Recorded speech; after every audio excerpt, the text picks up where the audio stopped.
Hello students, welcome to gateway classes. तो बेटा हम लोग डेटा स्ट्रक्चर पढ़ रहे हैं। यूनिट 3 हम लोग स्टार्ट कर रहे हैं और यूनिट 3 का एक बार पहले सिलेबस देख लेते हैं। देखो ये सिलेबस है, छोटी यूनिट है और हार्डली मेरे ख्याल से 6 या 7 लेक्चर्स में आपकी ये यूनिट में वाइंड अप कर दूंगी। ठीक है, कौन कौन सी चीज़ें हैं इंपॉर्टेंट जो हमें पढ़नी है इसमें? देखो क्या है, कंसेप्ट ऑफ सर्चिंग हमें पढ़ना है। फर्स्ट ईयर में आपने पढ़ा है ना, सर्च किसे कहते हैं। मैंने यूनिट 2 में भी जब बाइनरी सर्च बताया था तो वहां मैंने सर्चिंग का इंट्रोडक्शन आपको दिया था। तो सर्चिंग में 3 तरह की सर्चिंग आएगी। लीनियर सर्च, जिसको हम सीक्वेंशियल सर्च भी कहते हैं। एक नई टाइप की सर्चिंग टेक्निक इंट्रोड्यूस होगी, that is index sequential search. और फिर एक बाइनरी सर्च, ये ऑलरेडी मैं पढ़ा चुकी हूँ। बाइनरी सर्च का कंटेंट मैंने पहले ही यूनिट 2 में कवर आपका कर दिया है। ठीक है, ये सर्चिंग हम पढ़ेंगे। हैशिंग पढ़ेंगे, यहाँ पर हैशिंग और कोलिजन रेजोल्यूशन टेक्निक्स होती हैं, वो पढ़ेंगे। बहुत ईजी और छोटा टॉपिक है। और उसके बाद सॉर्टिंग पढ़ेंगे, डिफरेंट टाइप की सॉर्टिंग टेक्निक्स पढ़ेंगे, जिनमें से 3 आपने ऑलरेडी पहले पढ़ रखी हैं फर्स्ट ईयर में। Insertion sort, selection sort, bubble sort, ये 3 सॉर्टिंग ऑलरेडी आप फर्स्ट ईयर में पढ़ के आए, ऑल्दो मैं दोबारा पढ़ाऊंगी इनको। और फिर quick sort, merge sort, heap sort और रेडिक्स सॉर्ट, ये 4 सॉर्टिंग टेक्निक्स और यहाँ पर इंट्रोड्यूस होंगी। तो this is all about this unit. छोटी यूनिट है और जिस तरह से मैंने इसको प्लान किया उसके अकॉर्डिंग ये मैक्सिमम 6 या 7 लेक्चर में पूरी आपकी यूनिट जो होगी ये मैं वाइंड अप करा दूंगी। ठीक है, तो पिछले कुछ टाइम से मेरी तबीयत ठीक नहीं थी, इस वजह से मैंने बीच में इतना गैप आया आप लोगों का। ऑल्दो अभी भी मैं पूरी तरह से ठीक नहीं हूँ, लेकिन बीच बीच में आपकी ये लेक्चर्स आते रहेंगे, तो आपकी रिकॉर्डिंग ये शुरू मैंने कर दी है। इसको स्टार्ट करते हैं। ठीक है, देखिए अब सबसे पहले सबसे पहले क्या लेते हैं, बबल सॉर्ट की बात करते हैं। ये सॉर्टिंग का इंट्रोडक्शन में, जैसे अभी तक हमने कहा कि सॉर्टिंग क्या होता है, प्रोसेस क्या होता है सॉर्टिंग का, और उसके ऊपर कुछ बेसिक क्वेश्चंस एग्जाम में पूछे जाते हैं। तो उसके लिए कुछ चीजें मैंने यहाँ पर स्लाइड में पहले से ऐड करके रखी हैं। सॉर्टिंग क्या है? सॉर्टिंग का मतलब है कि कुछ लिस्ट ऑफ एलिमेंट्स आपके पास है, that list of elements has to be arranged in a certain order, है ना। तो जो प्रोसेस है, जिस प्रोसेस को फॉलो करके एक सर्टेन ऑर्डर में हम एलिमेंट्स को अरेंज करते हैं, that process is called as sorting. ठीक, तो देखिए sorting refers to arranging data in a particular order. इतनी बात तो क्लियर है। अब देखिए दो तरह की सॉर्टिंग होती है। कौन कौन सी? इस बेस पे उस जो टेक्निक है जिसे हम यूज करके सॉर्टिंग कर रहे हैं, उसके हिसाब से दो तरह से हम सॉर्टिंग कर सकते हैं। एक है इन प्लेस और एक है not in place sorting. In place sorting का मतलब क्या है कि आप जो आपको कोई एरे या लिस्ट ऑफ एलिमेंट्स दिया, उस लिस्ट ऑफ एलिमेंट्स के अलावा आपको और किसी स्पेस की रिक्वायरमेंट नहीं है।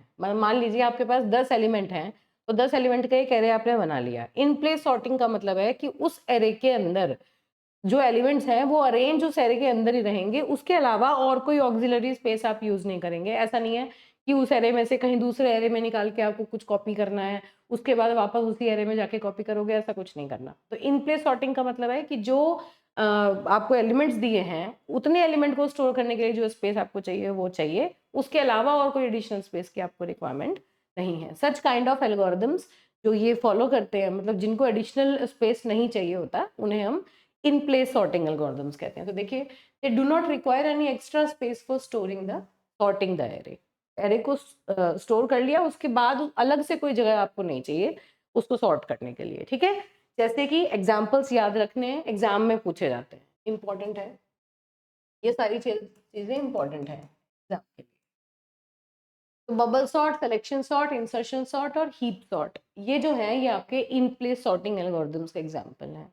ठीक है, वैसे तो क्विक सॉर्ट भी इन प्लेस ही होता है। क्विक सॉर्ट जो है वो भी इन प्लेस सॉर्टिंग होता है। नॉट इन प्लेस सॉर्टिंग का मतलब क्या हुआ? वही इसका कॉन्ट्रेरी, कि अगर सॉर्टिंग करने के लिए जो एरे आपके पास है, उस एरे के साथ साथ आपको एडिशनल मेमोरी की रिक्वायरमेंट होती है, तो that case of the algorithm is not in place sorting algorithm. मतलब आप सॉर्टिंग के लिए कुछ अलग से ऑक्सिलरी स्पेस को यूज करते हो। ठीक है, तो that example is merge sort. तो ये बहुत अभी तो बिल्कुल एलिमेंट्री लेवल पर मैं बता रही हूँ। जब मैं ये इंडिविजुअल सॉर्टिंग टेक्निक्स आपको पढ़ाऊंगी, वहां आपको ऑटोमेटिकली क्लियर हो जाएगा कि ये इन प्लेस है और ये नॉट इन प्लेस है, क्यों है, कैसे है, क्या रीजन है, वो सब चीजें वहां पे आपके सामने को देखने को मिलेंगी। फिर अब इसके अलावा और दो तरीके से हम सॉर्टिंग को क्लासिफाई कर सकते हैं, इंटरनल सॉर्टिंग और एक्सटर्नल सॉर्टिंग। इंटरनल सॉर्टिंग का मतलब क्या है कि आपके पास डेटा जो आपको सॉर्ट करना है वो इतना है इतना अमाउंट ऑफ डेटा है कि वो पूरा का पूरा डेटा रैम के अंदर आ सकता है।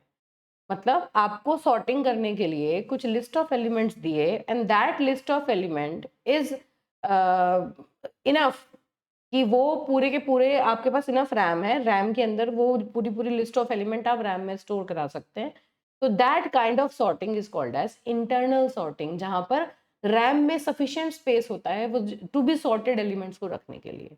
ठीक है, देखिए, sorting data can fit entirely into the main memory of the computer, commonly used when sorting smaller data sets.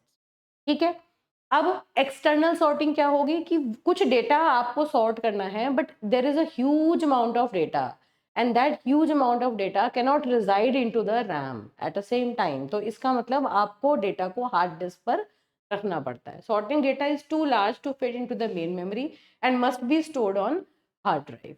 ठीक है, तो बहुत एक्सट्रीमली लार्ज डेटा सेट्स को सॉर्ट करने के लिए तब हम उन्हें हार्ड डिस्क पे रखते हैं और फिर कुछ कुछ डेटा को उठा के हम रैम के अंदर लाते हैं सॉर्टिंग के लिए। तो that kind of sorting is external sorting, जहां पर जो टू बी सॉर्टेड डेटा है the whole data does not reside on the primary memory of the computer. तो commonly useful in sorting significantly large data set that exceed the available memory. Obvious सी बात है। तो ये कुछ basic सी definitions हैं या आप कह सकते हैं क्लासिफिकेशंस हैं ओवरव्यू के फॉर्म में। अगर हम देखें कि सॉर्टिंग में क्या होता है, एग्जाम में पूछी जाती है इंटरनल सॉर्टिंग, एक्सटर्नल सॉर्टिंग और ये in place not in place sorting exam में एक एक दो दो नंबर में आ जाती हैं। ठीक है, तो अब देखिए और क्या पूछी जाती है। एक और टर्म पे हम सॉर्टिंग्स को क्लासिफाई करते हैं, स्टेबल और अनस्टेबल। दो तरीके की सॉर्टिंग होती है। स्टेबल सॉर्टिंग क्या होती है पहले उसको समझो। सीधा सीधा एग्जाम्पल यहाँ से देखेंगे। स्टेबल सॉर्टिंग का मतलब क्या है, मान लीजिए मेरे पास कोई इनपुट एरे है और मेरे पास ये 5 एलिमेंट्स हैं 10 20 20 30 10। ठीक है, ये 5 एलिमेंट्स मेरे पास यहाँ पर आ गए। अब इन 5 एलिमेंट्स को मुझे सॉर्ट करना है। यहाँ देखो ये 10 रिपीट हो रहा है, ये 20 20 रिपीट हो रहा है और ये 30 है। दो दो एलिमेंट तो ऐसे हैं जो रिपीट हो रहे हैं। टोटल 10 20 30 तीन है एलिमेंट और इनमें से 2 एलिमेंट रिपीट हो रहे हैं हमारे। ठीक है, तो स्टेबल सॉर्टिंग उसे कहते हैं कि हम कोई भी सॉर्टिंग टेक्निक लगा के इन लिस्ट ऑफ एलिमेंट्स को जब सॉर्ट करेंगे तो सॉर्टिंग के बाद नेचुरली 10 10 20 20 30 ऐसे ही कुछ आएगा। सॉर्टिंग के बाद ऐसे ही आएगा, पहले दोनों 10 आएंगे, फिर दोनों 20 आएंगे, फिर 30 आएंगे। ये सॉर्टिंग स्टेबल सॉर्टिंग कब है? स्टेबल सॉर्टिंग का मतलब है, अब आपको ध्यान से देखना है, जितने भी मैंने यहाँ बबल्स बना रखे हैं दिखाई दे रहे हैं आपको, उन बबल्स का कलर अलग है। मतलब स्टेबल सॉर्टिंग वो सॉर्टिंग टेक्निक है जिसमें जब आप इस गिवन एरे को या लिस्ट ऑफ एलिमेंट्स को सॉर्ट कर रहे हो तो जो 20 पहले आया था, यहाँ देखिए अनसॉर्टेड एरे में जो 20 पहले आया था, सॉर्टेड एरे में वही 20 पहले आया है। ये ग्रीन वाला बाद में आया है, पिंक वाला पहले आया। यहाँ ब्लू वाला जो 10 था वो पहले आया है और पर्पल वाला जो 10 था वो बाद में आया। तो कहने का मतलब क्या हुआ कि after sorting the relative order of the elements is persistent. Relative order जो है एलिमेंट्स का वो चेंज नहीं हो रहा। तो इस तरह की जो सॉर्टिंग है उसे हम स्टेबल सॉर्टिंग कहते हैं। I hope this is you are able to understand it, है ना। स्टेबल सॉर्टिंग किसको कहेंगे कि लिस्ट ऑफ एलिमेंट्स को जब आप अरेंज कर रहे हैं तो जो उनका रिलेटिव ऑर्डर है वो चेंज नहीं होता। जो 20 पहले आया था वो आंसर में भी पहले आएगा, मतलब ये बाद में और ये पहले नहीं आएगा। Such kind of sorting techniques are called as stable sorting techniques. तो देखिए, a sorting algorithm is said to be stable if two objects with equal keys appear in the same order in the sorted output as they appear in the input sorted input array. Input array means initial order of equal items is preserved. Initial order मतलब ये जो order है इनका ये हमने preserve करके रखना है। Such kind of phenomena is called as stability of the sorting algorithm. So stability means that equivalent elements retain their relative positions after sorting. Bubble sort, insertion sort, merge sort, counting sort. These are some examples of stable sorting techniques and you have to remember them. ठीक, इनका use करके जब भी हम sorting करेंगे तो वो relative ordering जो होगी उसको प्रिजर्व हमेशा ये एल्गोरिथम्स रखती हैं। ठीक है, this is all about stable sorting. Then unstable sorting का मतलब क्या हुआ, इसका उल्टा। अनस्टेबल का मतलब क्या हुआ कि जो रिलेटिव ऑर्डरिंग है, मतलब आपने किसी भी लिस्ट ऑफ एलिमेंट्स को सॉर्ट किया तो वो सॉर्ट तो हो जाएगी लेकिन उसकी जो रिलेटिव ऑर्डरिंग है वो मॉडिफाई हो सकती है। तो देखिए, selection sort, shell sort, quick sort और heap sort, these are the examples of unstable sorting techniques. क्या है स्टेबल में, देखो यहाँ पे क्या एग्जांपल ले रखा है, 5 8 9 8 3। जब आप इनको अरेंज कर रहे हो तो 3 5 8 8 9 आया। स्टेबल अगर होता तो ये वाला 8 पहले आता, ये वाला 8 बाद में आता, है ना। लेकिन अनस्टेबल का मतलब है कि ये देखो, ये जो ब्लू वाला 8 है ये बाद में आ गया, और ये जो पिंक वाला 8 था वो पहले आ गया। है तो ये सॉर्टेड एरे, सॉर्टिंग तो सही है, ये सॉर्टिंग में तो कोई प्रॉब्लम नहीं है, लेकिन रिलेटिव ऑर्डर जो है एलिमेंट्स का वो हमने प्रिजर्व नहीं किया। Such kind of sorting technique is called as unstable sorting technique. ठीक है, तो आई होप कि ये बात आपको समझ में आ गई होगी, और एग्जाम्पल्स भी आपको इसके ध्यान रखना है। अब इंडिविजुअल सॉर्टिंग टेक्निक्स पढ़ रहे हैं, शुरू कर रहे हैं बबल सॉर्ट से। ठीक है, तो पहले इसका बेसिक आइडिया लेते हैं किस तरह से बबल सॉर्ट काम करता है, और एक बहुत स्टैंडर्ड एग्जाम्पल है, ईजीएस्ट एग्जाम्पल है, उससे मैं इसको पूरा अच्छे से एक्सप्लेन करूंगी। और इस एग्जाम्पल के अंदर से ही जो इसका प्रोग्राम है, उस प्रोग्राम को समझने के लिए हमारे पास अपने आप लॉजिक निकल के आएगा, उसे हम प्रोग्राम की फॉर्म में। ठीक है, तो मेरे पास मान लीजिए इनपुट एरे है, मैंने टोटल 6 एलिमेंट्स यहाँ पर लिए हुए हैं, 40 20 50 60 30 और 10। ठीक है, और एक बात आपको ध्यान रखनी है, बबल सॉर्ट का जो प्रोसेस है किसी भी एरे को सॉर्ट करने के लिए, वो क्या है कि अगर n एलिमेंट्स का एरे है, या नंबर ऑफ एलिमेंट्स अगर मैं कहूं, सपोज मैं ये कह रही हूं कि जो नंबर ऑफ एलिमेंट्स हैं, सपोज नंबर ऑफ एलिमेंट्स अगर n है, तो maximum number of passes n-1 होंगे। इसका मतलब क्या है कि बबल सॉर्ट ये कहता है कि अगर आपके पास n एलिमेंट का एरे है, या n नंबर ऑफ एलिमेंट्स की लिस्ट है, तो उस लिस्ट को सॉर्ट करने के लिए आपको मैक्सिमम n-1 पासेस लगाने पड़ेंगे। अब ये पास क्या होता है? पास का मतलब है कि जो लिस्ट ऑफ एलिमेंट्स है उसके ऊपर आपको कुछ ऑपरेशन परफॉर्म करना है, कितने आइट्रेशंस उसके परफॉर्म करने हैं, those iterations belong to the pass of the algorithm. अभी जब हम इसे परफॉर्म करेंगे तो आपको देखने को मिलेगा ये। देखिए, तो सबसे पहले क्या है, सपोज मैंने ये जो मैंने लिखा है ये वर्टिकली मैं लिख रही हूँ ताकि आपको ये सारे सारे ऑपरेशंस नजर आए। ठीक है, देखिए 40 20 ये इनपुट एरे है, 50 then 60 then 30 and then 10, this is my input array. ठीक है, अब बबल सॉर्ट क्या कहता है, अगर मैं पास 1 की बात करूं, suppose this is pass 1, first pass में हम किस तरह से काम कर रहे हैं, बिल्कुल ऐसे एग्जाम में बना के आना, बहुत अच्छे मार्क्स मिलेंगे। ठीक है, मैंने जानबूझ के इसी तरह से ये पूरा कंस्ट्रक्ट किया हुआ है ताकि आपको समझ में आए चेंजेस कैसे कैसे हर एक आइट्रेशन में, हर एक पास में क्या चेंजेस हो रहे हैं, वो दिखाई देगा ठीक से। अब देखो बबल सॉर्ट क्या कहता है कि जब भी आप किसी पास में एंटर करते हो, तो बबल सॉर्ट में हमेशा क्या करना है कि जो दो एडजेसेंट एलिमेंट्स हैं हमें उन्हें कंपेयर करना होता है। क्या मतलब हुआ कि मुझे ये दो एलिमेंट को कंपेयर करना है, the first element and the second element, these two elements has to be compared. ठीक है, सबसे पहले मुझे क्या करना है, ऑब्जेक्टिव क्या है कि this list of element has to be arranged in a ascending order, मुझे इन्हें असेंडिंग ऑर्डर में अरेंज करना है। तो इस आइडिया के साथ हम इस चीज को लेके चल रहे हैं। क्या करना है, सबसे पहले अगर चलो मैं इसके इंडेक्स लिख लेती हूँ, दिस इज 0 1 2 3 4 एंड 5।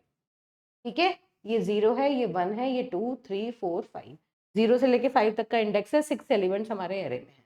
ठीक है, अब मुझे क्या करना है, सबसे पहले इन दो एलिमेंट्स को मुझे कंपेयर करना है, पहले दो एलिमेंट्स को कंपेयर करना है। अगर दूसरा वाला एलिमेंट, क्योंकि मुझे असेंडिंग ऑर्डर में इन्हें अरेंज करना है, अगर ये इससे छोटा है तो इन्हें आपस में मुझे स्वैप कर देना है ना। ये तो मुझे देखने को मिल रहा है कि ये 40 जो है ये 20 से बड़ा है, 20 आगे आना चाहिए, 40 पीछे आना चाहिए।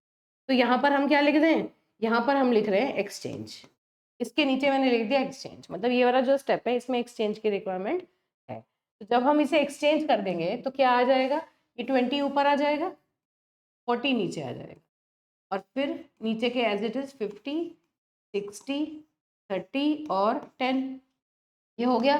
अब क्या करना है, अब फिर से पहले इन दोनों को कंपेयर किया था, अब नेक्स्ट टू को कंपेयर करो, इन दोनों को कंपेयर करना है। क्या यहाँ किसी एक्सचेंज की जरूरत है, नहीं, यहाँ किसी एक्सचेंज की रिक्वायरमेंट नहीं है। क्यों, क्योंकि 40 ऑलरेडी ऊपर है, 50 नीचे है, 40 छोटा है वो ऊपर है, 50 बड़ा है वो नीचे है, कोई प्रॉब्लम नहीं है। तो फिर यहाँ पर इस स्टेप के बाद एज इट इज हम इसे कॉपी कर देंगे विदाउट एक्सचेंजिंग द नंबर्स। इस तरह से हम बबल सॉर्ट में परफॉर्म करते हैं। अब अगली बार क्या करना है, इन दोनों को कंपेयर किया था, अब इन दोनों को कंपेयर करो। क्या यहाँ पर किसी एक्सचेंज की रिक्वायरमेंट है? नहीं। 50 is less than 60, it is before 60, that is fine. अब सही है तो इसका मतलब again there is no exchange. फिर दोबारा कॉपी कर दो, 20, 40, 50 अपनी जगह पर सही है, 60, फिर 30 और फिर 10। ठीक है। अब फिर अगले दो एलिमेंट्स को आपस में कंपेयर करो। कौन से? इसको और इसको। अगेन अब देखो 60 is greater then 30 and it is placed before 30। 60 जो है वो 30 से बड़ा है लेकिन ये पहले है, तो हमें एक्सचेंज करना पड़ेगा। ये रूल है ना कि बाद वाला अगर छोटा है तो इन दोनों को एक्सचेंज कर दो। तो जब हम इन्हें एक्सचेंज करेंगे तो क्या आएगा? 20 तो आ ही गया, 40 आ गया, 50 आ गया। अब यहाँ एक्सचेंज करने पर ये दोनों एक्सचेंज होंगे। यहाँ पर हमने एक्सचेंज किया और यहाँ पर हमने एक्सचेंज किया। इन्हें एक्सचेंज किया तो 30 ऊपर आ गया, 60 नीचे आ गया और 10 अपनी जगह पे रहा। कोई भी कोई दिक्कत नहीं है। अब इन दोनों को कर चुके, अब इसे और इसे कंपेयर करें, है ना। इन्हें कंपेयर करो। इसमें क्या है, 10 छोटा है 60 बड़ा है, तो अगेन यहाँ पर भी एक्सचेंज होगा। अब देखो यहाँ आके काम खत्म हो गया ना। इन दोनों भाई इसके बाद तो और इस पास में, इस आइट्रेशन में इसके आगे दो एलिमेंट हमें कॉन्सिक्यूटिव नहीं मिल सकते, तो यहाँ पे हमारा पहला वाला पास जो है वो खत्म हो गया। पहले वाले पास का जो रिजल्टेंट एरे है, उस रिजल्टेंट एरे को मैं सेकेंड पास के अंदर लिख रही हूँ। तो सेकेंड पास मेरा कौन सा है? दिस इज माई पास 2। ये मेरा दूसरा पास है, सेकंड पास है। तो सेकंड पास में इसका जो रिजल्ट है उससे मैं सेकंड पास को स्टार्ट कर रही हूँ। इसी तरह से मैंने इसे बनाया है। तो ये क्या है? 20, ये है 40, ये है 50, ये है 30 और ये 10 ऊपर आ गया और 60 यहाँ आ गया। अब आपको एक चीज यहाँ ऑब्जर्व करनी है, वो ये कि जब भी आप बबल सॉर्ट यूज करते हैं तो हर एक पास के बाद, अगर हम असेंडिंग ऑर्डर में इसे अरेंज कर रहे हैं, तो हर एक पास के बाद देखो एक जो लार्जेस्ट एलिमेंट है उसने अपनी प्लेस फिक्स कर ली। 60 अपनी प्लेस पर आ गया, 60 के बाद तो कोई नहीं आएगा। 60 सबसे बड़ा है, उसकी प्लेस जो है वो फिक्स हो गई। हमेशा ऐसा होगा, चाहे आपके पास कुछ भी कैसा भी एरे आप लेके बैठे हों, जो अगर आप बबल सॉर्ट उस पर लगाएंगे तो बबल सॉर्ट में हमेशा बड़ा वाला एलिमेंट अपनी प्लेस पर फिक्स हो जाएगा। ठीक है। तो this element has been fixed on to this place, इसकी प्लेस हमें फिक्स मिल गई। इतनी बात तो क्लियर है। अब देखो फिर दोबारा स्टार्ट कर दो, फिर वही सेम प्रोसेस हमें शुरू करना है। क्या करना है? वही पहले दो एलिमेंट्स को कंपेयर करो। क्या कुछ एक्सचेंज की रिक्वायरमेंट है? नहीं, कोई एक्सचेंज की रिक्वायरमेंट नहीं है। तो एज इट इज इनको कॉपी कर दो, 50, 30, 10 एंड 60। ठीक है। अब फिर अगले दो को करो कंपेयर। क्या यहाँ किसी एक्सचेंज की रिक्वायरमेंट है? कोई एक्सचेंज की रिक्वायरमेंट नहीं है। Again copy them as it is, 30, 10, 60। अब अगले एलिमेंट्स को कंपेयर करो, 50 और 30। क्या यहाँ एक्सचेंज की रिक्वायरमेंट है? 30 शुड बी बिफोर 50, है ना। तो हमें यहाँ पर एक्सचेंज करना है। अब वो एक्सचेंज शो कर दो। दिस इज 20, देन 40, 30 ऊपर आ जाएगा, 50 नीचे आ जाएगा, 10 यहाँ आएगा और 60 यहाँ आएगा। अब इसके बाद किसे किसे? 50 और 10 को आपस में एक्सचेंज करना पड़ेगा, एक्सचेंज होंगे दोनों। अब आपने एक चीज देखी ऑब्जर्व करके, इसके आगे दो एलिमेंट को हम कंपेयर नहीं करेंगे। हमने इसी तरह से बबल सॉर्ट जो एल्गोरिथम है वो ये कहता है कि जब एक जो लार्जेस्ट एलिमेंट है वो अपनी प्लेस पे फिक्स हो गया, तो आप ये जो कंपैरिजन है, नंबर ऑफ कंपैरिजन भी आप देखो एक एक करके रिमूव करते जाओ। इन्हें दोनों को कंपेयर करने का कोई मतलब नहीं है क्योंकि ये अपनी जगह पे फिक्स है। तो इसलिए हमने यहीं पर अपना प्रोसेस को रोक देना है। बस ये चीज आपको सीखते जानी है। तो अब देखो यहाँ पर जब एक्सचेंज होगा तो इस पास का जो रिजल्ट है उसे हम अगले पास में लिख रहे हैं। इसका रिजल्ट क्या है? This is 20, this is 40, this is 30 और ये 10 ऊपर आ गया, 50 नीचे आ गया और 60 यहाँ पर ऑलरेडी था। तो अब और क्या चीज ऑब्जर्व हुई? अब ये ऑब्जर्व हुआ कि देखो 50 और 60 जो है वो अपनी प्लेस ले चुके हैं। जो सेकंड लार्जेस्ट एलिमेंट था 50, now that element has also taken it's 50 भी फिक्स हो गया। देखो, है ना। इसीलिए हमने इन दोनों को कंपेयर नहीं किया। अगली बार में एक नंबर ऑफ कंपैरिजन हम फिर कम कर देंगे। देखो अब यहाँ से ऑब्जर्व करो, यहाँ पर 1 2 3 4 5 बार एरे बनाना पड़ा था, यहाँ 4 बार बनाना पड़ा क्योंकि एक कंपैरिजन कम हो गया। यहाँ 3 बार बनेगा, फिर 2 बार बनेगा, फिर 1 बार बनेगा। इस तरह से हम नंबर ऑफ कंपैरिजन को रिड्यूस करते जाएंगे। तो अब देखो, चलो बस ये आ गया। अब फिर से वही काम, सेम चीज, पहले दोनों नंबर को कंपेयर करो। There is no exchange. 20 ये करके मैं इसलिए दिखा रही हूँ क्योंकि एग्जाम में होगा क्या, एग्जाम में आपको लिस्ट ऑफ एलिमेंट्स दिया रहता है और कहा जाता है कि अब आप बबल सॉर्ट इस पर चला के दिखाइए पूरा। इस तरह से आपको पूरा बबल सॉर्ट रन करके वहां पे दिखाना होगा, ठीक है। तो इसलिए इससे अच्छा कोई तरीका नहीं है इसको शो करने के लिए। तो this is how you will do it. फिर 40 और 30 इन दोनों को आपस में कंपेयर करना है। Again they will be exchanged, है ना। 30 ऊपर आएगा, 40 नीचे आएगा, तो there should be an exchange. लिख देते हैं, ये आ गया आपका 20, 30 ऊपर आ गया, 40 नीचे आ गया, 10 यहाँ आ गया, 50 यहाँ आ गया और 60 यहाँ आ गया। Now again they has to be compared. 40 and 10 will be compared and these two will be exchanged. इन दोनों को हमें एक्सचेंज करना है ना। तो बस जो एक्सचेंज का रिजल्ट है वो यहाँ लिख देंगे। तो दिस इज 20, 30, 10 ऊपर आया, 40 नीचे आया, 50 और 60। अब आप देख सकते हैं कि इस पास के एंड में जो रिजल्टेंट आया उसमें एक 40 भी अपनी जगह पर फिक्स हो गया। तो एक एक करके एलिमेंट जो हैं वो अपनी प्लेसेस फाइनल लेते जा रहे हैं। एक तरफ से एरे जो है वो सॉर्टेड होता जा रहा है, ठीक है। अब अगेन इन्हें कंपेयर करो, 20 and 30 there is no exchange. तो फिर एज इट इज लिख दो 20, 30, 10, 40, 50 और 60। जो प्लेसेस फिक्स थे उनसे फर्दर कंपैरिजन हम नहीं कर रहे हैं, है ना, इसलिए एक ही कंपैरिजन कम होता जा रहा है। अब इनमें कोई चेंज नहीं है। Now these two has to be compared and these will be exchanged.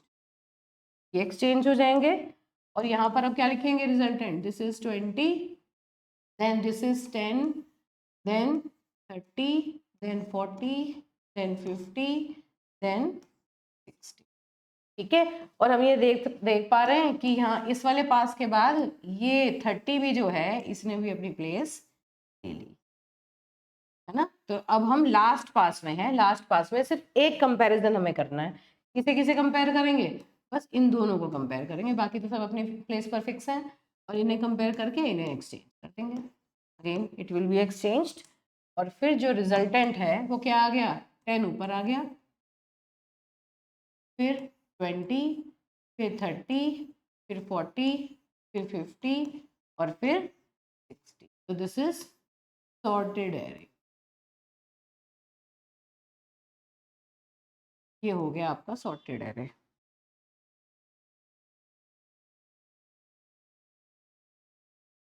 ना ये फाइनल रिजल्ट आपका।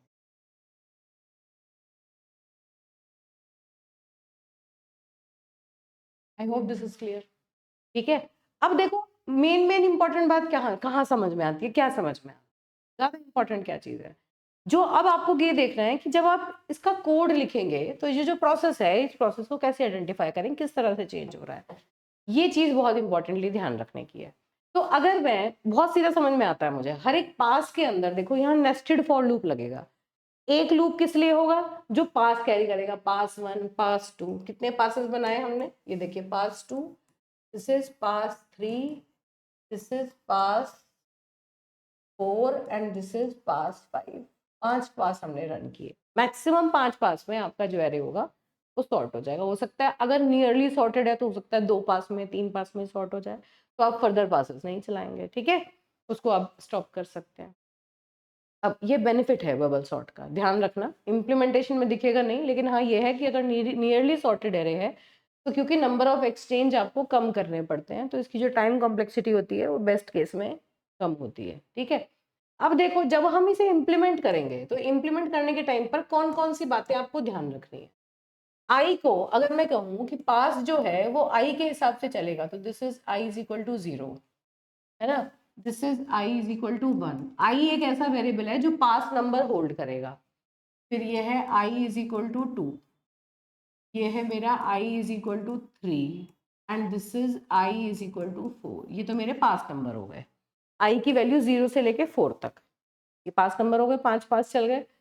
अब यहाँ पर ये जो है इंडेक्स, हर एक पास के अंदर भी तो हम कर रहे हैं। यहाँ पर क्या कर रहे हैं, j इज इक्वल टू 0। अब देखो ध्यान से, यहाँ पर हमने क्या किया, जब पहली बार में क्या किया, i की वैल्यू जब 0 है तो j की वैल्यू 0 और 1, देखो 0 और 1 इन दोनों को आपस में कंपेयर कर रहे हैं, मतलब a ऑफ j और a ऑफ j प्लस 1 को आपस में कंपेयर कर रहे हैं। तो जब j की वैल्यू 0 है तो इन दोनों को कंपेयर किया, फिर जब j की वैल्यू 1 है तो इन दोनों को कंपेयर किया, a ऑफ j और a ऑफ j प्लस 1। देखो this is a of j and this is a of j plus 1। j की वैल्यू 1 है तो this is a of j, this is a of j plus 1। ऐसे ही यहाँ पर j की value है 2, यहाँ पर j की वैल्यू है 3 और यहाँ पर j की वैल्यू है 4।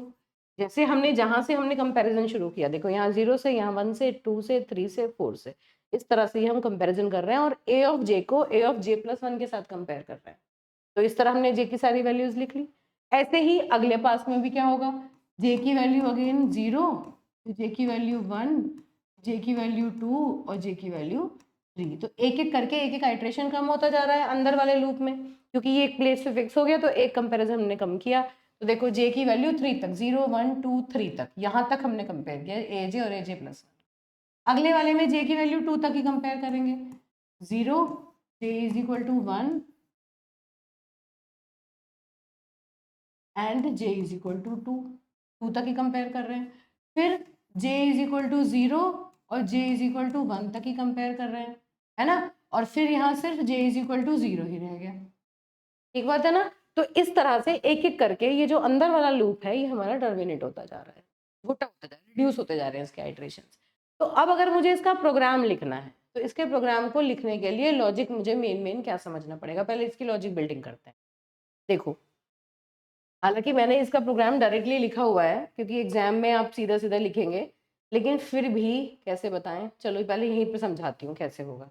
देखो बेटा, सबसे पहले आपको क्या करना है, पास कहाँ से कहाँ तक चलेंगे। n की वैल्यू आपकी यहाँ पे 6 है ना, कितनी वैल्यू है यहाँ पे n की, 6 एलिमेंट्स हैं। पास कहाँ से कहाँ तक चला, 0 से लेके 4 तक चला, है ना। तो इसका मतलब लेस देन n-1 तक चला।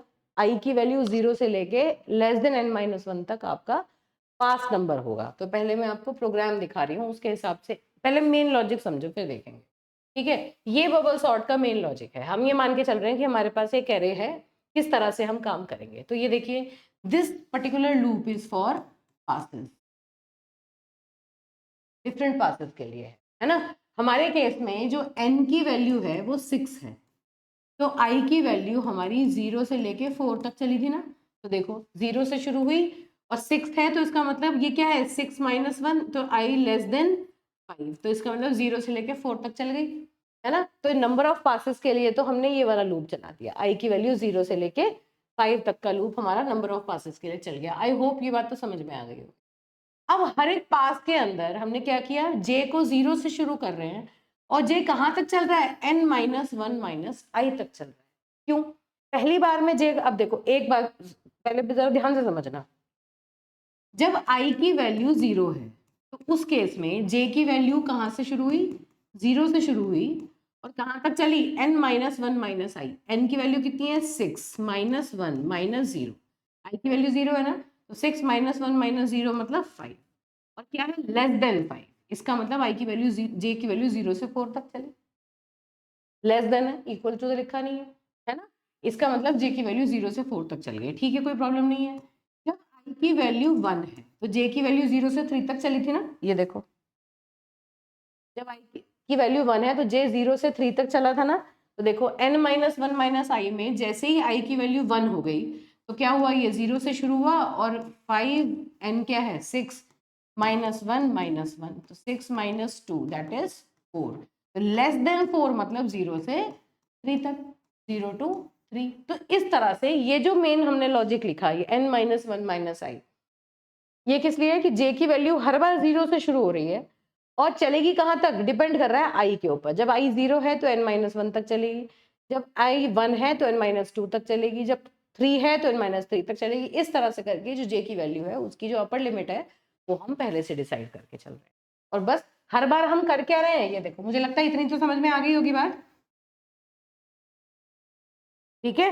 और हर बार हम कर क्या रहे हैं, देखो फिर अब फिर सुनो, आई की वैल्यू 0 से लेके n-1 लेस देन n-1 तक चला दी, जे की वैल्यू 0 से लेके n-1 माइनस आई तक चली। जैसे जैसे आई बढ़ रहा है, नंबर ऑफ जेस जो है आइट्रेशंस कम होते जा रहे हैं।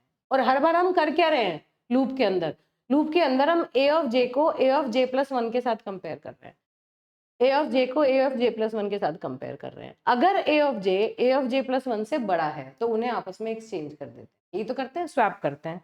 तो बस यही काम हमने यहाँ किया, अगर ए ऑफ जे प्लस 1 से बड़ा है तो उन्हें आपस में इंटरचेंज कर दो। इंटरचेंज करने के लिए ये थर्ड वेरिएबल यूज करके दो नंबर को इंटरचेंज करने के लिए मुझे नहीं लगता कि कोई दिक्कत होगी। ए ऑफ जे को टेम्प में डाल दो, ए ऑफ जे प्लस 1 अब ए ऑफ जे पे आ गया और टेम्प में जो था उसे ए ऑफ जे प्लस 1 पे पहुंचा दिया। तो देखो नॉर्मल स्वैपिंग के लिए जो 3 लाइन का कोड होता है वो कोड है, ठीक है। तो ये पूरा का पूरा जो मैंने प्रोसेस बताया ये एज इट इज प्रोसेस यहाँ हमने प्रोग्राम में इस तरह से इस फॉर्म में इसको लिख दिया, ठीक है। अब एग्जाम में अगर आता है तो आप ये जानबूझ के मैंने फंक्शन की फॉर्म में लिखवाया है। तो ये कैसा प्रोग्राम है, इसमें देखो क्या हो रहा है। सबसे पहले मेन में हमने एरे ले लिया, जो एरे हमने अभी एल्गोरिथम में यूज किया है उसी एरे को मैंने यहाँ दे दिया। नंबर ऑफ एलिमेंट कैलकुलेट कर लिए। कैसे कैलकुलेट करते हैं नंबर ऑफ एलिमेंट, आप किसी भी तरह कर सकते हैं, आप डायरेक्टली भी लिख सकते हैं, लेकिन फिर भी मैंने किस तरह से लिखा है। साइज ऑफ एरे, एरे का साइज ऑफ कितना है। अगर एक इंटीजर 4 बाइट लेता है तो 1 2 3 4 5 6 इंटीजर है, तो मतलब 24 बाइट्स का ये एरे है, divided by size of 1 integer, है ना, साइज ऑफ 1 एलिमेंट। तो हमने नंबर ऑफ एलिमेंट हमें मिल जाएंगे, एन की वैल्यू हमारी यहाँ पर 6 आ गई। अब हमें क्या करना है, जब हम बबल सॉर्ट नाम का एक फंक्शन हमने बना रखा है, जब हम उस फंक्शन को कॉल करेंगे तो उस फंक्शन में एरे का बेस एड्रेस पास कर देंगे और उसका साइज पास कर देंगे, कितने नंबर ऑफ एलिमेंट है। किसी भी एरे को फंक्शन में पास करने के लिए एरे का बेस एड्रेस आप बता दो और एरे में कितने एलिमेंट है ये बता दो, तो एरे पूरा का पूरा पास हो जाता है। तो आपने एरे का बेस एड्रेस पास कर दिया, ARR is the name of array and it is also the base address of array, और साथ में उसका नंबर ऑफ एलिमेंट्स बता दिए। जैसे ही आपने यहाँ से फंक्शन कॉल किया, इमीडिएटली फंक्शन कहाँ जाएगा, अपनी डेफिनेशन पे जाएगा। ये फंक्शन डेफिनेशन लिखी है बबल सॉर्ट, पूरा का पूरा एरे, उस एरे जो आपने यहाँ पास किया यहाँ पर इस तरह से यहाँ आप इसे कलेक्ट करा सकते हैं। मैं पहले भी ये बात बता चुकी हूँ ऑलरेडी। ये n की वैल्यू आके इसमें कॉपी हो गई, तो यहाँ पर इस फंक्शन के अंदर आपके पास एरे भी आ गया और n भी आ गया, और बस आपने ये लगा दिया। 0 से लेकर -1 तक का लूप चलाया आपने सारे पासेस के लिए, और हर एक पास के अंदर j की वैल्यू 0 से लेकर n-1 i तक चलेगी, और फिर a ऑफ j को a ऑफ j प्लस 1 से कंपेयर करोगे। अगर a ऑफ j छोटा बड़ा है a ऑफ j प्लस 1 तो उन्हें आपस में इंटरचेंज कर दो, उसके लिए ये कोड, दैट्स इट। तो ये जो कोड है ये आपके जो एरे है उसको बबल सॉर्ट यूज करके सॉर्ट कर देगा, और जो भी सॉर्टेड एरे है उसको फिर आप मेन में प्रिंट करा दो। अब यहाँ पर जो आप काम कर रहे हैं वो ओरिजिनल एरे के ऊपर कर रहे हैं, है ना, किसी एरे की कॉपी के ऊपर काम नहीं हो रहा, क्योंकि आपने एरे का बेस एड्रेस पास कर दिया, तो जो भी चेंजेस होंगे वो एरे के अंदर होंगे। अब वो एरे आप जब मेन में प्रिंट कराओगे तो वो प्रिंट जो भी सॉर्टेड एरे होगा वो यहाँ पर प्रिंट हो जाएगा। This is how this has to be, ठीक है। तो बबल सॉर्ट की टाइम कॉम्प्लेक्सिटी अगर मैं पूछूं आपसे, बताओ जरा इसकी टाइम कॉम्प्लेक्सिटी कितनी है। वर्स्ट केस में बबल सॉर्ट के टाइम कॉम्प्लेक्सिटी कितनी आएगी। नेस्टेड फॉर लूप नजर आ रहा है, ऑन एन एवरेज अगर ये n टाइम चला और ये भी n टाइम चला, मैं सीधा सीधा लिख रही हूँ, चलिए मैं यहाँ लिख देती हूँ टाइम कॉम्प्लेक्सिटी।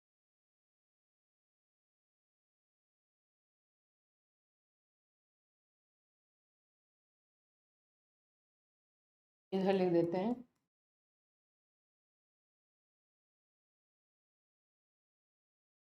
टाइम कॉम्प्लेक्सिटी, और इधर लिख देते हैं स्पेस कॉम्प्लेक्सिटी। एग्जाम में ये पूछ ली जाती हैं, हालांकि जो इनके डेरिवेशन हैं वो तो डा में ज़्यादा आते हैं, आप एक सब्जेक्ट पढ़ेंगे थर्ड ईयर में वहाँ पर इनके डेरिवेशंस आएंगे, यहाँ पर तो डायरेक्टली आपसे पूछी जाएगी, डिस्कस करने को कहेंगे, ठीक है। तो जब टाइम कॉम्प्लेक्सिटी की बात करते हैं तो 3 केस होते हैं, बेस्ट केस, एवरेज केस और वर्स्ट केस। इन 3 केसेस में बबल सॉर्ट की जो टाइम कॉम्प्लेक्सिटी है वो कितनी है और स्पेस कॉम्प्लेक्सिटी कितनी है ये देखना है। बेस्ट केस में बबल सॉर्ट की टाइम कॉम्प्लेक्सिटी होती है linear time, O of n, और एवरेज केस और वर्स्ट केस में इसकी कॉम्प्लेक्सिटी होती है क्वाड्रेटिक टाइम, ठीक है। ऐसा क्यों? देखिए, वर्स्ट केस का मतलब अगर ये मान लो आपको असेंडिंग ऑर्डर में अरेंज करना है और ये हुआ हुआ है ऑलरेडी डिसेंडिंग ऑर्डर में, उल्टा है एरे, आपको बिल्कुल रिवर्स ऑर्डर में उसको अरेंज करना है, तो वो वर्स्ट केस बनेगा। सबसे ज्यादा नंबर ऑफ स्वैप जहां आपको करने पड़ेंगे वो वर्स्ट केस होगा। नेस्टेड फॉर लूप है, जितनी बार ये नंबर ऑफ स्टेटमेंट्स रन होंगे उतनी बार, कितनी बार, जितनी बार ये कंडीशन ट्रू होगी उतनी बार ये सारे चलेंगे, है ना। तो उस केस में, वर्स्ट केस में बिग ऑफ एन स्क्वायर इसकी टाइम कॉम्प्लेक्सिटी होगी, ठीक। और जब बेस्ट केस होगा तो वहां पर क्या होगा, नंबर ऑफ स्वैप जो होंगे वो रिड्यूस होंगे naturally. Minimum number of swap में जब आप काम करोगे तो ये जो इंस्ट्रक्शंस है ये नेग्लिजिबल टाइम रन होंगी, तो उस केस में इसकी जो टाइम कॉम्प्लेक्सिटी आती है वो लीनियर टाइम आती है, ये ध्यान रखना है। तो बबल सॉर्ट का यही बेनिफिट है कि बेस्ट केस में अगर नियरली सॉर्टेड एरे आपके पास है, लिख देती हूँ, in case of nearly sorted array,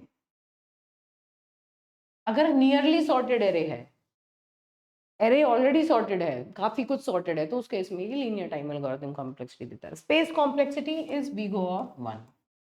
क्यों? ऐसा क्यों? क्योंकि इन प्लेस एल्गोरिथम है, जो एरे है आपका, एरे के अलावा आपको किसी एडिशनल ऑक्सिलरी स्पेस की रिक्वायरमेंट नहीं है, इसलिए एडिशनल स्पेस यहाँ पर रिक्वायरमेंट नहीं होती। तो जो स्पेस कॉम्प्लेक्सिटी होती है बबल सॉर्ट की वो कांस्टेंट टाइम होती है। तो ये डायरेक्टली एग्जाम में पूछी जाती है, ये आपको याद रखनी है, हर एक सॉर्टिंग टेक्निक की ये कॉम्प्लेक्सिटीज आपको याद रखनी है, ठीक है बेटा। फिर आता है आपका सिलेक्शन सॉर्ट, बिल्कुल जैसे बबल सॉर्ट थी उसी तरह के वैसे से ही लॉजिक से हम सिलेक्शन सॉर्ट को भी पढ़ते हैं, ठीक है। तो क्या है सिलेक्शन सॉर्ट, फिर अगेन उसी तरह से हम इसको डिजाइन करेंगे। This is pass 1, pass 2, pass 3, pass 4 and pass 5, ठीक है। अगर n एलिमेंट्स हैं तो मैक्सिमम पासेस n-1 होंगे यहाँ पर, ठीक है। फिर से लिखते हैं, अब देखते हैं दोनों के प्रोसेस में क्या डिफरेंस है। 40, 20, 50, 60, 30 एंड 10, ठीक। अब ये क्या करता है, सिलेक्शन सॉर्ट क्या कहते हैं, बबल सॉर्ट क्या करता था, बबल सॉर्ट ये कहता था कि शुरू से लेके पहले दो फिर अगले दो फिर अगले दो, उन सबको आपस में कंपेयर करो और छोटे वाला अगर बाद में है तो उन्हें स्वैप करते जाओ, हर बार ये काम करो। सिलेक्शन सॉर्ट क्या कहता है कि हर एक पास में एक पर्टिकुलर प्लेस के एलिमेंट को आपको पूरे एरे से कंपेयर करना है। क्या मतलब, ये मतलब है कि पहले आप इस 40 को फिक्स कर लो, फर्स्ट एलिमेंट को फिक्स कर लो, ये है सपोज 0, 1, 2, 3, 4 एंड 5, आपने फिक्स कर लिया कि हर बार आपको इसी से कंपेयर करना है, ठीक है। 40 और 20 को आपने आपस में कंपेयर किया, अब हमें पता है कि 20 छोटा है 40 बड़ा है, तो यहाँ पर नेचुरली हम एक्सचेंज करेंगे, एक्सचेंज करके और ऊपर आ गया 20, फिर आ गया 40, फिर आ गया 50, फिर आ गया 60, फिर आ गया 30 और फिर आ गया 10। अब देखो अगर ये बबल सॉर्ट होता तो हम इन दोनों को कंपेयर करते हैं, अब ऐसा नहीं करेंगे, अब हम 20 के साथ 50 को कंपेयर करेंगे। मतलब हर एक पास में एक प्लेस का जो एलिमेंट है उसको फिक्स करते हैं, हर बार 0th इंडेक्स पर जो एलिमेंट है उसी को आगे आगे हमें दूसरों से कंपेयर करते जाना है। पहले हमने इससे कंपेयर किया, फिर अगले से किया, फिर इससे करेंगे, फिर इस वाले से करेंगे, फिर इस वाले से करेंगे, इस तरह से हम उसे कंपेयर करते जाएंगे। तो देखो 20 और 50 को जब कंपेयर करेंगे तो ये अपनी प्लेस पर सही है, 20 छोटा है ऊपर है और 50 बड़ा है तो ये बाद में है, there is no need of exchange, ठीक है। तो क्या करेंगे, बस एज इट इज कॉपी कर देते हैं, this is 20, this is 40, this is 50, this is 60, this is 30 and this is 10। Again फिर करो, अब फिर 20 को किसके साथ कंपेयर कर रहे हैं, 50 से कर सके थे, अब थर्ड इंडेक्स पर है 60, इससे कंपेयर कर रहे हैं, again there is no exchange, कोई एक्सचेंज नहीं है, तो फिर दोबारा एज इट इज कॉपी कर दो, दिस इज 20, 40, 50, 60, 30 और 10। अब फिर करो, 20 को किससे करना है, अब 30 से करना है, 20 और 30 को देखा, 20 और 30 में अपनी अपनी प्लेस पर है, 20 छोटा है, इससे ऊपर है, कोई प्रॉब्लम नहीं है, there is again no exchange. अब फिर इन्हें एज इट इज कॉपी कर दो, दिस इज 20, 40, 50, 60, 30 और 10। अब फिर करो, अब फिर 20 को किसके साथ, 10 के साथ कंपेयर। अब दिख रहा है, अब देर इज एन एक्सचेंज, है ना, 10 शुड बी देयर। तो अब एक्सचेंज के बाद 10 ऊपर आ जाएगा, 20 नीचे आ जाएगा। तो क्या हुआ, 10 ऊपर आ गया, 20 नीचे आ गया, एक्सचेंज कर दिया, बाकी सारे के सारे एलिमेंट्स अपनी प्लेस पर एज इट इज पड़े रहे। अब आप एक चीज देखिए, सिलेक्शन सॉर्ट में बबल सॉर्ट का उल्टा हो रहा है। जो छोटा एलिमेंट है, देखिए जो स्मॉलेस्ट एलिमेंट है वो अपनी प्लेस पर फिक्स हो गया, ये देखो, ये 10 ने अपनी फाइनल प्लेस ले ली, है ना। और बस अब क्योंकि 10 अपनी फाइनल प्लेस पर है, तो अगले आइट्रेशन में जीरोथ इंडेक्स वाले को हमने एक एक करके सबसे कंपेयर किया। अब यहाँ जीरोथ इंडेक्स पर तो 10 आ गया, तो यहाँ इस वाले इंडेक्स पर जैसे 0, 1, 2, 3, 4, 5, अब इसे फर्स्ट इंडेक्स वाले को बाकी के नीचे वालों से कंपेयर करना है। यहाँ 40 और 50 में कंपैरिजन होगा, है ना। 40 को मतलब ये फर्स्ट इंडेक्स पर जो है, इंडेक्स 1 पर जो है, उसे हम नीचे वालों में सबसे कंपेयर करेंगे। कोई एक्सचेंज नहीं है, 10 as it is, 40 as it is, 50, 60, 30 और 20, ठीक है। अब फिर 40 को किससे, 60 से, इस इंडेक्स पर जो है उन्हें नीचे वालों से कंपेयर करेंगे एक एक करके। 40 और 60 में कोई एक्सचेंज की रिक्वायरमेंट नहीं है, तो again this is 10, this 40, this 50, this 60, this 30 and this is 20। Then 40 को किससे एक्सचेंज करना है, अब 30 के साथ, 30 ऊपर आ जाएगा और 40 नीचे आ जाएगा, तो now this is an exchange. जहाँ जहाँ एक्सचेंज है वहाँ लिख दीजिए कि एक्सचेंज है। 20 और 10 और फिर ये 30 यहाँ आ गया, और ये 40 30 की जगह चला गया, फिर 50, 60 और 20 एज इट इज रहे। अब इसके अगले में 30 और 20 को कंपेयर करना है। देखो अगले अगले एलिमेंट को कंपेयर करना है, 1 पर 30 है तो 30 के साथ कंपेयर करना है, तो again there is an exchange, 20 ऊपर आएगा, 30 नीचे जाएगा। तो इस वाले स्टेप का जो रिजल्ट होगा उसको हम अगले वाले पास में लिख रहे हैं, तो 20 ऊपर आ गया और 30 नीचे चला गया, और ये 50 यहाँ आ गया, 60 यहाँ आ गया, 40 यहाँ आ गया, और देखो इस पास के एंड में ये 10 और 20 जो हैं ये अपनी प्लेस ले चुके हैं, दे आर फिक्स्ड, है ना, उल्टा हो गया उसका। अब क्या करेंगे फिर से, अब देखो ये 0 है, ये 1 है, ये 2 है, ये 3 है, ये 4 है, ये 5। 1 वाले को सबसे कंपेयर कर चुके हैं, अब 2 वाले को उसके नीचे वालों से एक एक करके कंपेयर करेंगे। क्या यहाँ एक्सचेंज की जरूरत है, नहीं, कोई एक्सचेंज की जरूरत नहीं है, एज इट इज लिखो 10, 20, 50, 60, 40 और 30। नाउ अगेन 50 को किससे, 40 से, again there is an exchange, 40 should be replaced with 50, तो क्या होगा, यहाँ 10, यहाँ 20, 40 यहाँ आ जाएगा, 50 40 की जगह आ जाएगा, ये 60 और ये 30 हो गया। अब फिर आ जाओ, 40 को 30 के साथ एक्सचेंज करना पड़ेगा, है ना, एक्सचेंज होगा, तो अगले पास में एंटर कर गए 20, यहाँ 30 ऊपर आ गया, ये 40 नीचे आ गया, ये 60 एज इट इज अपनी जगह और 50 भी अपनी जगह है। क्या ऑब्जर्व हुआ, नाउ 30 तक टॉप मोस्ट हैं वो अपनी प्लेस ले चुके, है ना। अब फिर देखो, अब किस किस को कंपेयर कर लिया था, 0, 1, 2, 3, 4, 5, यहाँ 2 वाले को उसके नीचे से कंपेयर कर लिया था, अब 3 वाले को उसके नीचे वालों से कंपेयर करो, again there is an exchange, exchange है, दिस इज 10, 20, 30, 50 ऊपर आ गया, 60 नीचे आ गया, 40 आ गया, ठीक है। अब अगेन किसे किसे, इसे इसके साथ कंपेयर करो, again there is an exchange, exchange होगा, तो फिर अगले पास में चले गए 10, 20, 30 और ये 40 ऊपर आ गया, 50 नीचे आ गया, ये 60 है, this is 60 and this is 50। तो बेटा हमेशा ये बात ध्यान रखनी है कि जितने जितने यहाँ पे नंबर कम होते जा रहे हैं उतने ही नंबर ऑफ कंपैरिजन आप आगे रिड्यूस करते जा रहे हो, है ना। इतना कर लिया। अब इसके बाद देखो यहाँ आ गए तो यहाँ आके 40 भी अपनी प्लेस पे फिक्स हो गया, है ना। 40 भी प्लेस फिक्स हो चुका। अब क्या करना है, 0 1 2 3 4 5। अभी हमने 3 वाले को सबसे कंपेयर किया, अब हम 4 वाले को करेंगे, बस एक ही कंपैरिजन बचा है और यहाँ पर हम एक्सचेंज कर देंगे। जब एक्सचेंज करेंगे तो हमारी सॉर्टेड एरे यहाँ पर रिजल्टेंट में 10 20 30 40 और ये दोनों आपस में एक्सचेंज हुए, ये हो गया 50 और ये हो गया 60 resultant array.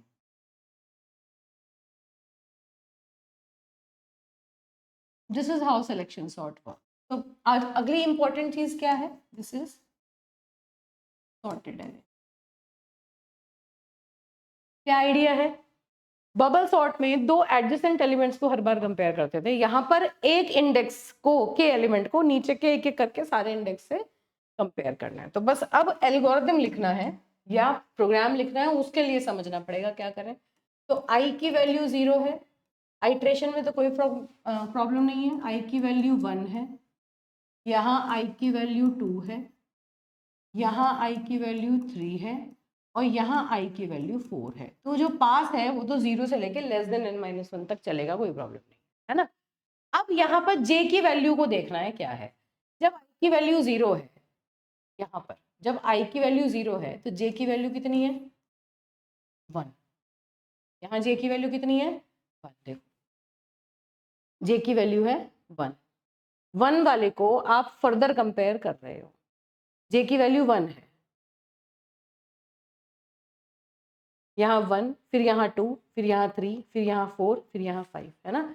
j is equal to 1 2 0 है 1 2 3 4 और 5।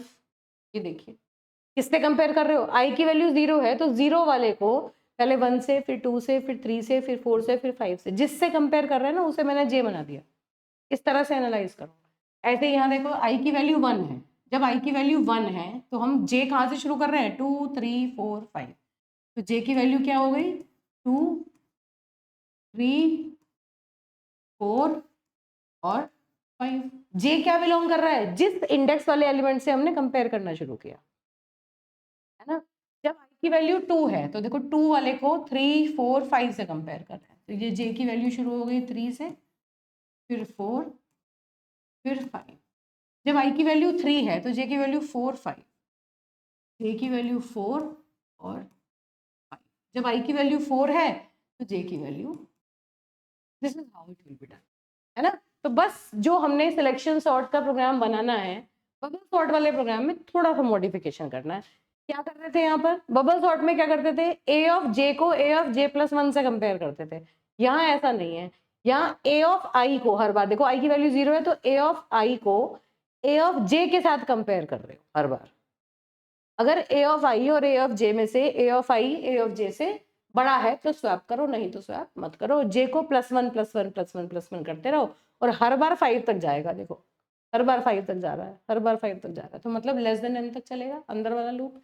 शुरू कहाँ से होगा, i की वैल्यू 0 है तो j 1 से शुरू हो रहा है, i 1 है तो j 2 से शुरू हो रहा है, 2 है तो 3 से शुरू हो रहा है। तो मतलब i की जो वैल्यू है j जो है वो i +1 से शुरू होता है, i 0 है तो j 1 से शुरू होता है, i 1 है तो j 2 से शुरू होता है, तो मतलब हर बार i +1 से शुरू हो रहा है।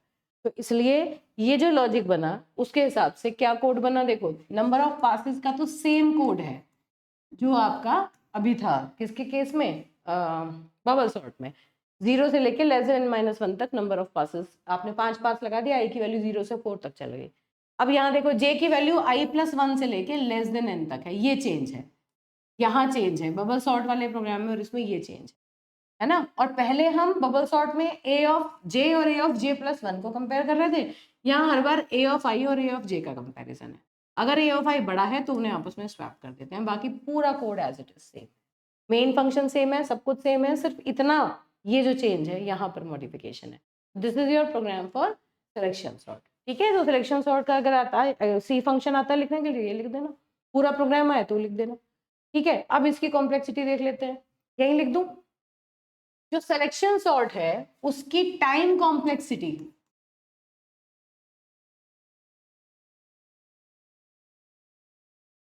तीनों केसेस में बेस्ट, एवरेज या वर्स्ट, तीनों ही केसेस में बिगो ऑफ एन स्क्वायर होती है। और जो स्पेस कॉम्प्लेक्सिटी है वो बिगो ऑफ 1 ही होती है, क्योंकि ये भी इन प्लेस एल्गोरिथम है, इसमें भी कोई एडिशनल स्पेस की रिक्वायरमेंट नहीं है। ये बिगो ऑफ एन स्क्वायर होगी। अगर नियरली सॉर्टेड एरे है, देखो अगर ये नियरली सॉर्टेड एरे है तब भी इसके जो नंबर ऑफ कंपैरिजन है ये उतना ही करेगा, है ना।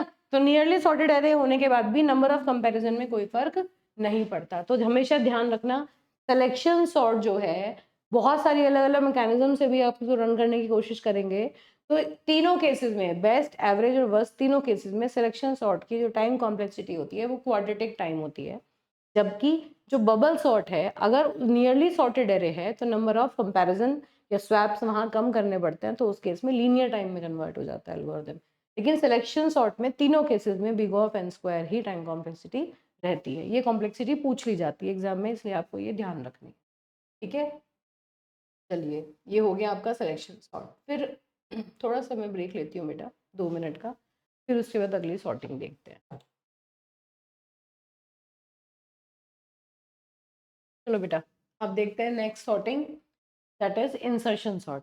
ठीक है, तो पहले इसका आइडिया लेते हैं क्या है। एक बार ये जरा डायग्राम जरा ध्यान से देखो। इंसर्शन सॉर्ट ये कहता है कि ये एक गिवन एरे है, मान लीजिए हमारे पास एक एरे है 5 2 4 6 1 3, ये एक गिवन एरे है, ठीक है। इसे हमें असेंडिंग ऑर्डर में सॉर्ट करना है, तो इंसर्शन सॉर्ट हमेशा सेकंड एलिमेंट से काम करना शुरू करता है। जो मैं मेन इंपॉर्टेंट बातें आपको बता रही हूँ उन बातों को ध्यान से सुनो। इस वाले एलिमेंट से ये काम करना स्टार्ट करेगा, है ना, और ये मान के चलेगा कि इस एलिमेंट से पहले का जो एरे है वो सॉर्टेड है। अब इस एरे के अंदर लेफ्ट साइड में जो एरे है वो सॉर्टेड मान के चलेगा और हर बार एक नए एलिमेंट को उस सॉर्टेड एरे के अंदर इंसर्ट करेगा अपनी करेक्ट प्लेस पर। ठीक, उसके लिए एरे में इंसर्शन अगर आपको नेचुरली करना है तो आपको शिफ्टिंग करनी पड़ती है ना, बस वही लॉजिक यहाँ हम यूज करते हैं। तो क्या है, 2 को अगर करना है तो 2 की करेक्ट प्लेस कहाँ है, 5 से पहले, तो 2 5 से पहले यहाँ पर, 2 को 5 से पहले यहाँ पर इंसर्ट कर दिया, 5 से पहले यहाँ आ जाएगा तो 2 यहाँ आ गया, 5 इसके बाद आ गया। और अब ये मान के चलेंगे कि ये दो एरे, ये जो दो एलिमेंट है ये सॉर्टेड एरे का पार्ट है, ये सॉर्टेड एरे है। अब 4 को हम इंसर्ट करेंगे सॉर्टेड एरे में, तो कहाँ 2 और 5 के बीच में इंसर्ट होगा। फिर 6 को ऐसे इंसर्ट करेंगे, तो ऐसे एक एक एलिमेंट को हम प्रोसेस कहाँ से शुरू करते हैं, सेकेंड एलिमेंट से शुरू करते हैं। फर्स्ट एलिमेंट को हम पहले से सॉर्टेड एरे का पार्ट मानते हैं और फिर उस सेकेंड एलिमेंट को अपनी करेक्ट प्लेस पर इंसर्ट करते चले जाते हैं। और ये काम हम जब लास्ट तक करते हैं तो पूरा का पूरा जो एरे होता है वो हमारा सॉर्टेड हो जाता है। ये बेसिक लॉजिक होता है इंसर्शन सॉर्ट का। करते कैसे हैं वो चीज़ देखेंगे। तो देखिए सिंपल स्टेप्स क्या हैं। अगर पहला एलिमेंट है तो वो ऑलरेडी सॉर्टेड मान के चलेंगे। नेक्स्ट एलिमेंट को पिक करो, उसे इसके पहले वाले सारे एलिमेंट से कंपेयर करो और उसी करेक्ट प्लेस पर उसको इंसर्ट कर दो। जहां जहां शिफ्टिंग की रिक्वायरमेंट है वहां वहां उन वैल्यूज को हम शिफ्ट भी करेंगे। इसकी मेन प्रॉपर्टीज क्या है जो याद रखनी है। स्टेबल सॉर्टिंग है कि जब भी हम इंसर्शन सॉर्ट यूज करके सॉर्टिंग करते हैं तो जो रिलेटिव ऑर्डर होता है एलिमेंट्स का वो प्रिजर्व रहता है ना। स्टेबल सॉर्टिंग क्या होती है, जिसमें एलिमेंट्स का जो रिलेटिव ऑर्डर होता है वो चेंज नहीं होता, पहली चीज। और दूसरा इन प्लेस सॉर्टिंग एल्गोरिथम है, इसमें हम एडिशनल कोई भी एरे यूज करके नहीं चलते, जो लिस्ट ऑफ एलिमेंट्स है उसी को यूज करेंगे और उसी से हम सारी सॉर्टिंग परफॉर्म करेंगे। तो एक एग्जांपल से इसको करके देखते हैं। चलिए पहले यही वाला एग्जांपल ले लेती हूँ, है ना, फिर इसके बाद एक और एग्जांपल से जो एग्जाम में आया है फिर उसको सॉल्व करेंगे। पहले इसी से देखो। चलो देखो, चलो पहले इसी को निकालते हैं, यही कर लेते हैं, फिर एक एडिशनल बाद में। मेरे पास एक ये एल्गोरिथम मैंने एक तरफ को लिखा हुआ है, इस एल्गोरिथम को इम्प्लीमेंट करके देखते हैं, ठीक है। एग्जाम्पल से ज़्यादा अच्छे समझ में आएगा। देखो 13 16 10 11 4 12 6 और 7, ये नंबर ऑफ एलिमेंट्स हमारे पास गिवन है। ये एरे है जिसे मुझे सॉर्ट करना है। एग्जाम में क्वेश्चन आया था, पीवाईक्यू भी साथ साथ सॉल्व हो जाएगा और आपको ये भी समझ में आ जाएगा कि किस तरह हमें इम्प्लीमेंट करना है इंसर्शन। ठीक है बेटा, अब देखिए हम सबसे पहले क्या कह रहे हैं, ये एल्गोरिथम अगर मैं मान के चलूं तो एल्गोरिथम की इम्प्लीमेंटेशन में जो इंडेक्स है उसे हमने 1 से शुरू किया है। अगर हम उसे प्रोग्राम में लिखेंगे तो जो इंडेक्स की है वो 0 से शुरू होता है ना। एल्गोरिथम के लिए मैंने उसको 1 से स्टार्ट किया है, इसलिए मैं यहाँ पर 1 लिख रही हूँ, ध्यान रखना इस बात को। 1 2 3, चलो मैं कलर चेंज कर देती हूँ उसका। ये इंडेक्स है 1 2 3 4 5 6 7 8, 8 एलिमेंट्स है हमारे पास, ठीक है। अब हमें क्या करना है, अब ध्यान से देखते रहना एक एक करके। सबसे पहले क्या करना है मुझे, आई की वैल्यू को 2 से लेके ए डॉट लेंथ तक चलाना है। आई की वैल्यू क्या है, ये है, I is 2, this is I. Initially ये है आई, और इसको मुझे कहां से कहां तक चलाना है, 2 से लेके 8 तक चलाना है। जब आई की वैल्यू 2 है एक टाइम पर, अभी राइट नाउ आई की वैल्यू जो है मेरी 2, ठीक है। इतनी बात तो समझ में आ गई, आई की वैल्यू 2 है। Key is equal to A of I, तो इस टाइम पर की वैल्यू क्या है, key is equal to A of I, मतलब की क्या हो गई 6। ये है मेरी की, 16 जो है वो मेरी की है। इसका मतलब हम क्या कहते हैं कि फर्स्ट वाले एलिमेंट को तो हम पहले से सॉर्टेड मान के चल रहे हैं, इस तरह से, इस तरह हम ये मान के चल रहे हैं कि मैं यहां से अपना काम करना शुरू कर रही हूँ, और ये जो की है 16, अभी इस टाइम पर इस 16 को मुझे इस एरे के अंदर इंसर्ट करना है, सॉर्टेड एरे में इंसर्ट करना है, ठीक है। क्या करेंगे ये काम करने के लिए, देखो सबसे पहले मैंने इसको की में डाल दिया, j is equal to I plus 1। J को कहाँ लगाया, आई प्लस 1, आई माइनस 1 पे, मतलब आई 2 पे है तो j कहाँ आ गया, 1 पे आ गया। j की वैल्यू कितनी हो गई, 1। एक एक करके देखना, इस तरह से एग्जाम में लिख के आना जब आप इसे रन करोगे। j की वैल्यू 1 हो गई यहाँ तक, ठीक है, कोई दिक्कत नहीं है। अब आओ वाइल j ग्रेटर 0, जब j 0 से बड़ा है, देखो j ग्रेटर 0 है, ट्रू है। ऐसा क्यों, क्योंकि हम हर बार j को माइनस करेंगे, तो माइनस करते करते आप एरे के बाहर ना निकल जाएं, इसलिए ये ग्रेटर 0 मैंने यहाँ पर लिख रखा है ना। इक्वल टू 0 मैंने इसलिए नहीं लिखा क्योंकि इंडेक्स को मैंने 1 से शुरू किया है इम्प्लीमेंटेशन के लिए, ठीक है, एरे के एल्गोरिथम के फॉर्म में। तो j जो है वो 0 से बड़ा होना चाहिए, मतलब ये एरे के पहले बाहर ना निकल जाए, है ना, इसलिए।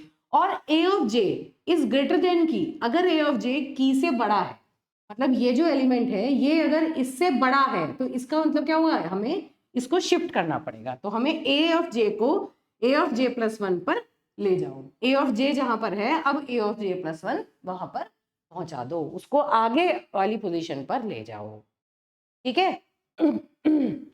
तो क्या करेंगे, अब यहाँ पर एक एक करके समझो। j की वैल्यू 1 है, a ऑफ j कितना है 13, तो देखो a of j is great less than की, a of j is greater than की, तो ये फॉल्स हो गया।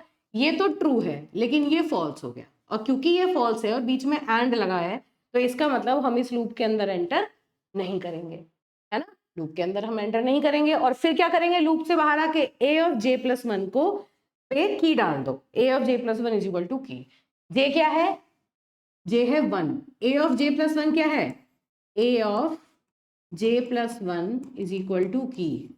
इसका मतलब क्या हुआ कि a of 2 is equal to 16, तो a of 2 is equal to 16 तो है ही, तो मतलब यहाँ ये जो की थी ये यहीं पर आ गई, तो इसका मतलब यहाँ पर कोई चेंज नहीं हुआ, इसमें कोई प्रॉब्लम नहीं है। तो जब i की वैल्यू 2 है तो 16 इसका मतलब अपनी करेक्ट प्लेस पर है, अभी तक तो कोई दिक्कत नहीं है, ठीक है। अब अगले आइट्रेशन की बात करते हैं, चलिए ये लो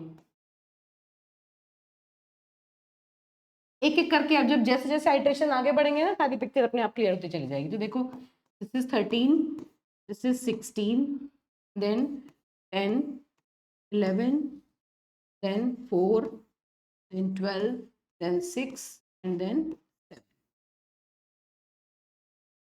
ठीक है। अब क्या है यहाँ पर, अगेन इंडेक्स है 0 1 2 3 4 5 6 और 7। आई की वैल्यू कितनी है, अब आई की वैल्यू है 3, भाई आई की वैल्यू 2 3 4 5, अब 2 कहाँ से कहाँ तक चलनी थी, आई की वैल्यू 2 से लेके 8 तक चलनी थी ना, आई की वैल्यू चलती 2 से 8 तक, है ना। उस हिसाब से हम आई की वैल्यू 3 पे आ गए। तो आई कहाँ आ गया आपका, ये 0 से शुरू कर दिया मैंने गलती से, starting from 1, this is from 1 2 3 4 5 6 7 8। बेटा इसको ध्यान रखना है क्योंकि एग्जाम में ये रन करने के लिए आता है कि आप पूरा कोड चला के दिखाइए किस तरह से काम करेगा। अब आई की वैल्यू 3 है, ये है आई, है ना, यहाँ आई है तो जे कहाँ है, आई माइनस वन पे, दिस इज जे। देखो जे को हम कहाँ इनिशियलाइज करेंगे, आई माइनस वन पे। की क्या है, की इज 10। अब ये की है मेरी 10 जिसको मुझे इंसर्ट करना, की वैल्यू 10 है। Now this value has to be inserted. ठीक है, क्या करेंगे सबसे पहले, फिर दोबारा देखो इतना काम हो गया, इनिशियलाइज कर लिया, की इसमें आ गई और जे को आई माइनस वन पे सेट करके रख दिया। मतलब अभी तक इतना एरे हमारा सॉर्टेड एरे था, ये एरे हमारा सॉर्टेड एरे था ना, इस 10 को हम अपनी करेक्ट प्लेस पर भी इंसर्ट कर रहे हैं, ये वाला काम कर रहे हैं। अब देखो फिर क्या हुआ, सबसे पहले लूप में देखो j ग्रेटर 0, j की वैल्यू 2 है, ग्रेटर 0 ट्रू है ना, और a of j is greater than की, a of j is greater than की, ट्रू हो गया ये तो, है ना। तो यहाँ क्या लिखें, a of j is greater than की, ट्रू है। 16 जो है वो इससे बड़ा है, ट्रू है। ट्रू है तो क्या करो, a of j plus one पर ले जाओ a ऑफ j को, जो a ऑफ j पर है अब वो a of j plus one पर चला जाएगा। तो a ऑफ j पर क्या है 16, अब वो कहाँ जाएगा, a of j plus one पर जाएगा, तो ये 16 यहाँ पर आ जाएगा। तो हम क्या करेंगे, now this 16 will be shifted to this place, है ना, और यहाँ हो गया आपका 16। हो गया इतना, इतनी बात तो क्लियर हो गई। अब क्या किया आपने, इतना हो गया, अब j is equal to j minus one, J कहाँ आ गया, यहाँ पर आ गया, j यहाँ पे चला गया, जे अभी 2 था, j is equal to j minus one कर दिया आपने, है ना। फिर चेक किया j की वैल्यू ग्रेटर देन 0 है क्या, j की वैल्यू ग्रेटर देन 0 है, ट्रू है, और a of j is greater than की, a ऑफ j क्या है 13, 13 इज ग्रेटर देन 10, ये भी ट्रू है। तो फिर इसको भी a ऑफ j को a of j plus one पर ले जाओ, तो ये भी इधर शिफ्ट हो गया, ये भी इधर शिफ्ट हो गया, और यहाँ इसकी जगह 13 आ गया, हो गई शिफ्टिंग, कर दिया। अब क्या हुआ, अब फिर जे कहाँ गया, जे यहाँ आ गया, जे की वैल्यू कितनी हो गई 0, फिर गए जे ग्रेटर 0 फॉल्स, जैसे ही फॉल्स होगा आप लूप के बाहर आओगे, लूप के बाहर जब आए तो जे की वैल्यू कितनी हो गई थी 0, तो जे की वैल्यू जे प्लस वन मतलब 0 प्लस वन पर की इंसर्ट कर दो, 0 प्लस वन मतलब 1, तो ए ऑफ जे पर आपको की इंसर्ट करनी है, तो इस प्लेस पर आपने क्या इंसर्ट कर दिया, 10 थी ना की को आपने यहाँ सेव करके रख लिया। तो बेसिकली हम कर क्या रहे हैं, इंसर्शन सॉर्ट में हर बार जिस भी की को आपको इंसर्ट करना है उसके पहले से शुरू करके सारे एलिमेंट से एक एक करके उस की को कंपेयर करना है, क्योंकि ये ऑलरेडी सॉर्टेड होता जा रहा है, इतना एरे आपका सॉर्टेड होता जा रहा है यहाँ पे, है ना। तो अगर कोई बड़ी मिलती है तो शिफ्ट कर दो, जब तक जिस की को आपको इंसर्ट करना है जब तक उससे बड़ी कीज आपको मिल रही हैं एक एक करके सबको शिफ्ट कर दो, और फिर लास्ट में जहां पर जे रुकेगा जे प्लस वन वाली लोकेशन पर की को इंसर्ट कर देना है, दैट्स इट। तो इस आइट्रेशन के बाद क्या हुआ, ये जो की थी ये अपनी प्लेस पर आ गई, 10 13 16, ये आपका यहाँ तक रिजल्टेंट एरे बन गया। तो देखो इसको यहीं से शुरू कर देते हैं, ये लो मैंने यहीं से इसे कॉपी कर दिया, और अब देखो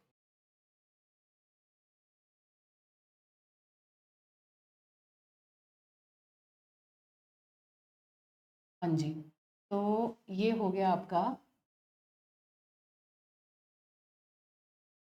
यहाँ आ गया आपका 10, दिस इज 10 देन 13 देन 16, ठीक है, इतना एरे आपका सॉर्ट हो गया।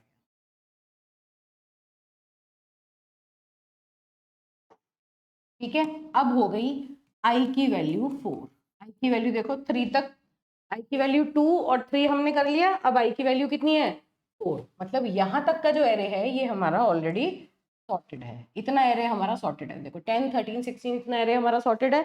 अब ये वाली पोजीशन जो है इस एलिमेंट को, इस की को हमें इस एरे के अंदर इंसर्ट करना है ना, तो जिस की को हमें इंसर्ट करना है वो की कौन सी है आई, और ये क्या है हमारा जे। तो सबसे पहले क्या कर लिया, key is equal to A of I, key is हमारी 11, 11 को हमें इंसर्ट करना है, ठीक है। तो अब सबसे पहले इंसर्ट करने के लिए कहाँ से शुरू करो, लूप लगाना शुरू करो, देखो लूप में क्या है, j is greater than 0, this is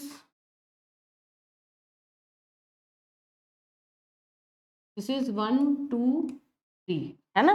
तो अब देखो बेटा क्या समझ में आता है, j is greater than 0, j is 3 greater than 0, true, और A of J is greater than key, A of J is greater than key, A of जे कितना है 16, 16 इज ग्रेटर देन 10। देखो A of J is greater than key, ये तो true है, true है तो क्या होगा, ए ऑफ जे को ए ऑफ जे प्लस वन पर ले जाओ, जो पहले ए ऑफ जे पर था अब वो जे प्लस वन पर चला जाएगा, तो मतलब this 16 is shifted to this place, 16 यहाँ आ गया, हो गया शिफ्ट 16। अब जे कहाँ चला गया, जे माइनस होके यहाँ आ गया, है ना, जे माइनस वन। फिर दोबारा चेक करो क्या जे ग्रेटर देन जीरो है क्या जे पर जो की है वो, जे पर जो भी वैल्यू है वो आपकी की से छोटी है बड़ी है, बड़ी है, ये भी बड़ी है इससे, तो इसका मतलब फिर आपको शिफ्ट करना, तो one more time it will be shifted, ये इधर आ जाएगी, तो यहाँ क्या आ गया 13, again J will be decremented, J यहाँ आ गया, है ना, एक एक करके यहाँ आ गया। अब यहाँ क्या है 10, 10 और ये की क्या है 11, ये तो देखो जे की वैल्यू तो ग्रेटर देन जीरो है, इसमें तो कोई प्रॉब्लम नहीं है, लेकिन इसकी जो वैल्यू है वो अब की से छोटी है, तो अब हमें कोई शिफ्टिंग नहीं करनी, क्योंकि ये कंडीशन यहाँ से फॉल्स हो गई, जैसे ही ए और जे की वैल्यू ग्रेटर देन की नहीं मिली, ये कंडीशन फॉल्स हो गई, आप लूप के बाहर आ गए, और लूप के बाहर आके आपने क्या किया, ए और जे प्लस वन पर आपने की डाल दिया, जे कहाँ है यहाँ, जे प्लस वन क्या है ये, इसकी जगह आपने क्या डाल दिया, की क्या थी 11, तो हो गया, देखो 11 को आपने उसकी करेक्ट प्लेस पर इंसर्ट कर दिया। अब जब आपने ये काम कर लिया तो आपका रिजल्टेंट एरे क्या बना, ये एरे में यहां लिख रही हूं, देखिए रिजल्टेंट एरे में पहले आ गया 10, फिर आ गया 11, फिर आ गया 13, फिर आ गया 16, फिर 4, फिर 12, फिर 6 और फिर 7, ये है 1 2 3 4 5 6 7 8, और यहाँ तक का एरे आपका सॉर्ट हो गया, कहाँ तक का, यहाँ तक का एरे आपका सॉर्ट हो गया, है ना। आई की वैल्यू 5 के लिए अब हम काम करना शुरू करेंगे, तो this is I and this is J, ठीक है। अब इस केस में की क्या है, ए ऑफ आई को की में डाल दो, ए ऑफ आई क्या है 4, 4 को हमें इंसर्ट करना है, की है 4। अब देखो j is greater than zero, अब मैं इधर नहीं देख रही, अब मैं सीधा बता रही हूँ, j is greater than zero true है, और a of j is greater than key, हाँ a ऑफ j तो ग्रेटर देन की है, तो क्या करो a ऑफ j को a of j plus one पर ले जाओ, तो this will be shifted to this, यहाँ 16 आ गया भाई, ऑब्वियसली इसको हमने की में स्टोर करके रख लिया और एक एक करके शिफ्ट कर रहे हैं, बस दैट्स इट। कब तक शिफ्ट करेंगे, जब तक इससे बड़े मिलते रहेंगे तब तक शिफ्ट करेंगे, जैसे ही छोटा मिलेगा रुक जाएंगे। अब j हो गया j माइनस वन, j किधर आ गया, इधर आ गया, इधर आ गया j, अब देखो j ग्रेटर देन जीरो, ठीक है, 13 और 4, 13 4 से बड़ा है, तो एक बार फिर शिफ्ट करो, यहाँ 13 आ गया, अब फिर j इधर आ गया, j 2 है, ग्रेटर देन जीरो है, ट्रू है, 11 4 से बड़ा है, इसे फिर शिफ्ट करो, तो now this 11 again shifting to this one, 13 की जगह 11 आ गया, ये 13 था, है ना, 11 आ गया। अब फिर j की वैल्यू यहाँ आ गई, क्या है j की वैल्यू 1, ग्रेटर देन जीरो है, ट्रू है, क्या है 10, 10 इज अगेन ग्रेटर देन 4, तो 10 इज ग्रेटर देन 4 मतलब फिर ये भी शिफ्ट करना पड़ेगा, दिस इज ऑल्सो शिफ्टेड, इसकी जगह 10 आ गया, और j निकल के कहाँ आ गया, यहाँ आ गया, j की वैल्यू कितनी हो गई 0, है ना।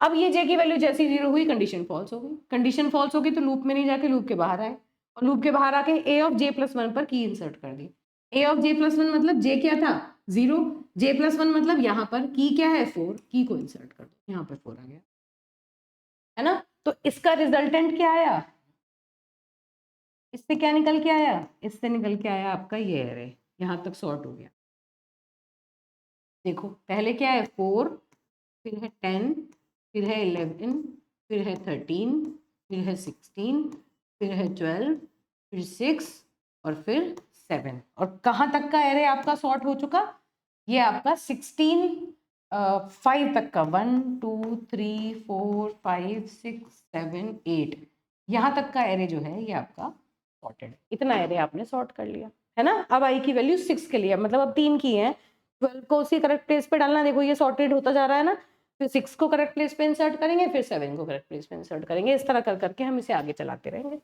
बस। अब देखो, देखिए फिर से, तो ये लो,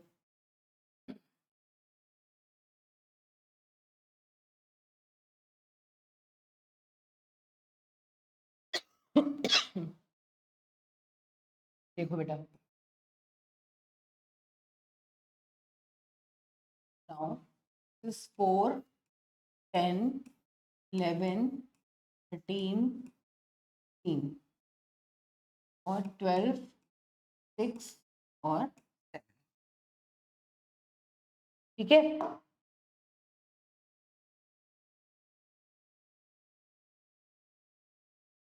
अब आपका यहाँ तक का एरे आपने सॉर्ट कर लिया। This is 1 2 3 4 5 6 7।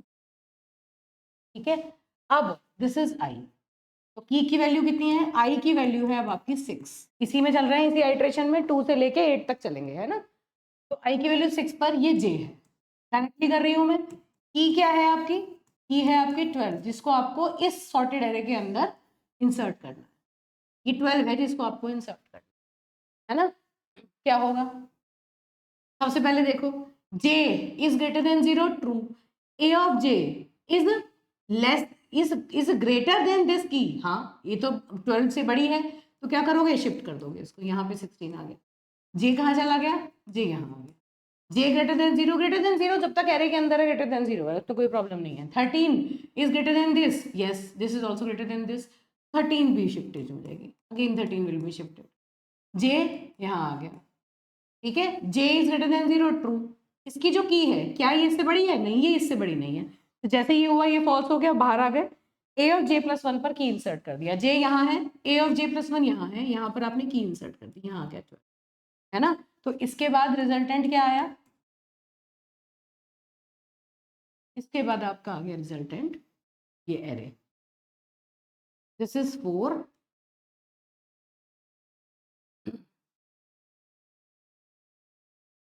देखिए this is 4, then 10, then 11, then 12, then 13, then 16, then 6, and then 7. 1 2 3 4 5 6 7 8। और कहाँ तक का सॉर्ट हो गया? यहाँ तक का ये सॉर्ट हो गया, है ना।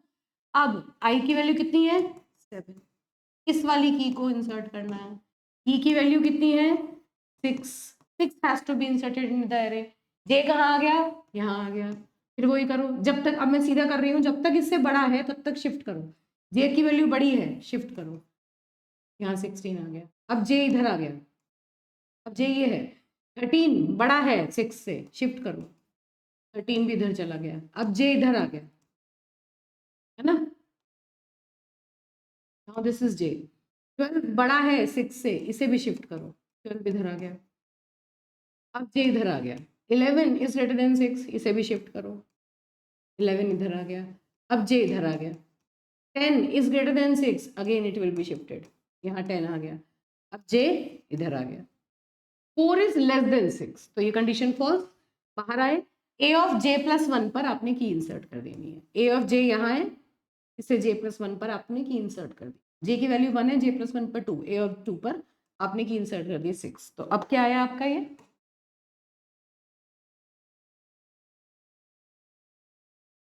This is result. This is 4, then 6, then 10, then 11, then 12, then 13, then 16, and then 7. ठीक है, this is 1 2 3 4 5 6 7 8। और सॉर्टेड एरे कहाँ से कहाँ तक का है? यहाँ तक का एरे आपका सॉर्टेड है, इतना आपने सॉर्टेड बना दिया। ठीक है, अब आपको किसे इंसर्ट करना है? इस 7 को इंसर्ट करना है। 7 इज आई, तो ये की क्या हो गया आपका? He is 7। तो 7 से बड़े जब तक मिले तब तक शिफ्ट करो, और बस जहां रोकोगे उसके आगे वाली प्लेस पर 7 को इंसर्ट कर दो। तो मैं सीधा सीधा बता रही हूँ, दिस इज जे, तो ये यहाँ शिफ्ट हुआ, दिस इज 16। ठीक है, नाउ दिस इज जे। 7 से जब तक बड़ा मिले तब तक शिफ्ट करना है। ये शिफ्ट कर दिया, यहाँ 13 आ गया। इसे इधर शिफ्ट कर दिया, यहाँ 12 आ गया। इसे इधर शिफ्ट कर दिया, यहाँ 11 आ गया। इसे इधर शिफ्ट कर दिया, यहाँ 10 आ गया। ठीक है, हो गया शिफ्टिंग, इतने में तो कोई दिक्कत नहीं है। अब जब जे यहाँ पहुंचा तो उस टाइम पर यहाँ इससे बड़ा 6 से बड़ा है ना 7, तो इसका +1 वाले पे आप उसको इंसर्ट कर देंगे, तो यहाँ पर आपको 7 पुश कर देना है। तो बस इसके बाद जो रिजल्टेंट मिलेगा वो क्या मिलेगा, इसके बाद मैं यहाँ पे सीधे सीधा लिख रही हूँ। जो सॉर्टेड एरे है वो आपको मिल जाएगा। दिस इज 4 6 7 10 10 11 13 12 10 11 12 13 और 1 2 3 4 5 6 is your resultant array, sorted array. ठीक है, तो this is how we do insertion sort. क्या है बेसिक लॉजिक, क्या है, एरे के पहले एलिमेंट को सॉर्टेड मानते हैं, सेकंड एलिमेंट से लेके लास्ट एलिमेंट तक हर एक एलिमेंट को एरे के अंदर इंसर्ट करना है। इंसर्ट करने के लिए क्या करना है कि जिस एलिमेंट को इंसर्ट करना है, जिस की को आप इंसर्ट करना चाहते हो, जैसे ये है, जिस भी की को इंसर्ट करना है उसके पहले आपने जे लगाना है, उसके पहले वाले एलिमेंट से शुरू तक, जब तक उससे बड़ा एलिमेंट आपको मिल रहा है तब तक आप शिफ्ट करते चले जाओ, जैसे ही रुकोगे उसके पहले वाली प्लेस पर इंसर्ट कर देना की को। That's it. इस तरह से इंसर्शन सॉर्ट काम करता है। ठीक है, तो ये तो बड़ा सिंपल सा प्रोसेस है। अब ये देखिए जो काम हमने किया, ये जो एल्गोरिदम लिखा उसी का प्रोग्राम है ये वाला तो सेम है एग्जैक्टली जो हमने इंसर्शन सॉर्ट अभी बबल सॉर्ट सिलेक्शन सॉर्ट किया था, उसी तरह से मेन प्रोग्राम है। आपने एक एरे ले लिया, फिर एरे का साइज और एरे का नाम दोनों पास कर दिए और यहाँ पर आके आप काम करा रहे हैं। अब इंसर्शन सॉर्ट में क्या हो रहा है, देखो 1 से लेके n तक है ना, क्यों, क्योंकि इंडेक्स जो है वो 0 से शुरू हो रहा है, ये i की वैल्यू 1 से शुरू कर रहे हैं। लेस देन n मतलब अगर नंबर ऑफ एलिमेंट्स कितने हैं 1 2 3 4 5, अगर 5 एलिमेंट हैं for n is equal to 5, ये जो i की वैल्यू है ये 0 से लेके 4 तक चलेगी, 1 से लेके 4 तक चलेगी, है ना। ऑब्वियस सी बात है, 0 से इंडेक्स जो होगा वो 0 से शुरू होगा ना। इस तरह से देखो ये है ना 12 11 13 5 6, हम ये मान रहे हैं, अगर हमने ये एरे ले रखा है, ये अगर ये 0 1 2 3 4 है तो यहाँ से यहाँ तक जो है ये आई की वैल्यू चलेगी, है ना, 1 से लेके 4 तक चलेगी, क्योंकि 0 वाले को हम सॉर्टेड मान के चल रहे हैं। एल्गोरिथम में हमने 1 से शुरू किया था इसलिए जे जो आई को 2 से शुरू किया था, यहाँ 0 से इम्प्लीमेंटेशन होता है तो इसलिए आई को 1 से स्टार्ट किया है। ठीक है बस फिर तो सेम लॉजिक है, ए ऑफ आई को की में डाल दो, जे को i माइनस 1 से इनिशियलाइज कर दो जब तक जे की value greater than equal to 0 है, और A of J greater than key है तब तक ए ऑफ जे पर ए ऑफ जे प्लस 1 ले जाओ, J is equal to J minus 1 कर दो, लूप के अंदर चलते रहो, जैसे बाहर आओगे ए ऑफ जे प्लस 1 पर की डाल देना, दैट्स इट। ये जो पूरा का पूरा एल्गोरिथम था उसका पूरा लॉजिक हमने इसके अंदर बना। ठीक है, इंपॉर्टेंट है, एग्जाम के लिए आ जाता है एग्जाम में, तो ये बहुत सीधा सीधा, मुझे नहीं लगता कि इसमें यहाँ पर कोई प्रॉब्लम होगी, ये पूरा का पूरा हमने चला के देखा है, एग्जैक्टली यही कोड है, ये सूडो कोड था वहां प्रोग्राम के फॉर्म में लिखा है। ठीक है बेटा, अब देखिए इसकी कॉम्प्लेक्सिटी, इंसर्शन सॉर्ट की टाइम कॉम्प्लेक्सिटी एनालिसिस सबसे पहले करते हैं। चलिए वर्स्ट केस में देख करते हैं, फर्स्ट केस में कैसे होगा। मान लीजिए हमें असेंडिंग ऑर्डर में अरेंज करना है और जो लिस्ट ऑफ एलिमेंट है वो ऑलरेडी डिसेंडिंग ऑर्डर में सॉर्टेड है ना, उल्टी सॉर्टेड है, रिवर्स ऑर्डर में है। सपोज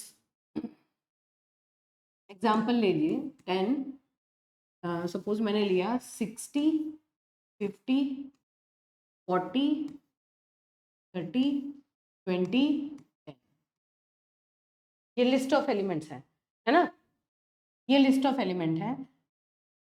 सपोज लिखते हैं when list of elements are sorted in reverse order, already reverse order है बिल्कुल, है ना, आपको असेंडिंग ऑर्डर बनाना है और वो डिसेंडिंग ऑर्डर में सॉर्टेड है, मतलब जैसे 60 50 40 30 20 रिवर्स ऑर्डर हो गया ना। तो अब इस केस में अगर आपको इंसर्शन सॉर्ट लगानी होगी तो उस केस में क्या करोगे, अगर इस की के लिए बात करें तो इस की के लिए how many number of comparison should be there, 1 comparison.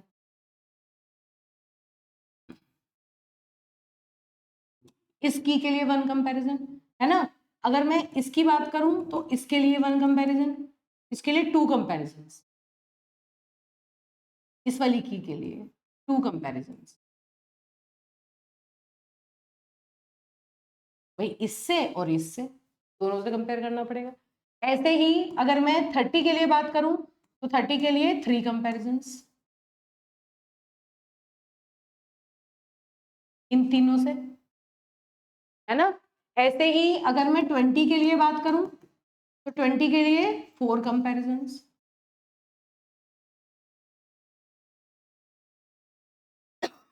इन चारों से कंपेयर करना पड़ेगा मुझे, उतनी शिफ्टिंग करनी पड़ेगी। और 10 के लिए 5 कंपैरिजन, है ना, इन पांचों से। तो देखने में समझ में क्या आ रहा है, मतलब क्या है कि अगर मेरे पास n नंबर ऑफ एलिमेंट्स हैं, 6 थे ना, 1 2 3 4 5 6, तो नंबर ऑफ कंपैरिजन कितने हो गए, नंबर ऑफ कंपैरिजंस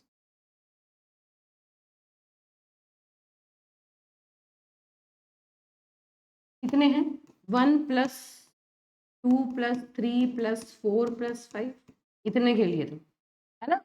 अब अगर मैं इस बात को जनरलाइज करके लिखूं, फॉर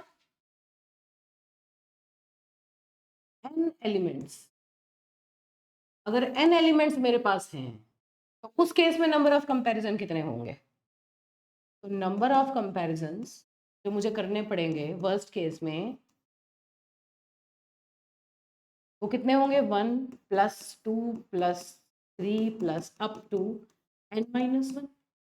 भाई 6 थे तो 1 से लेके 5 तक सबको जोड़ना पड़ा, n है तो n-1 तक। अगर मैं इसको ओपन करूं तो ये आएगा n इंटू n-1 अपॉन, तो that is big of n।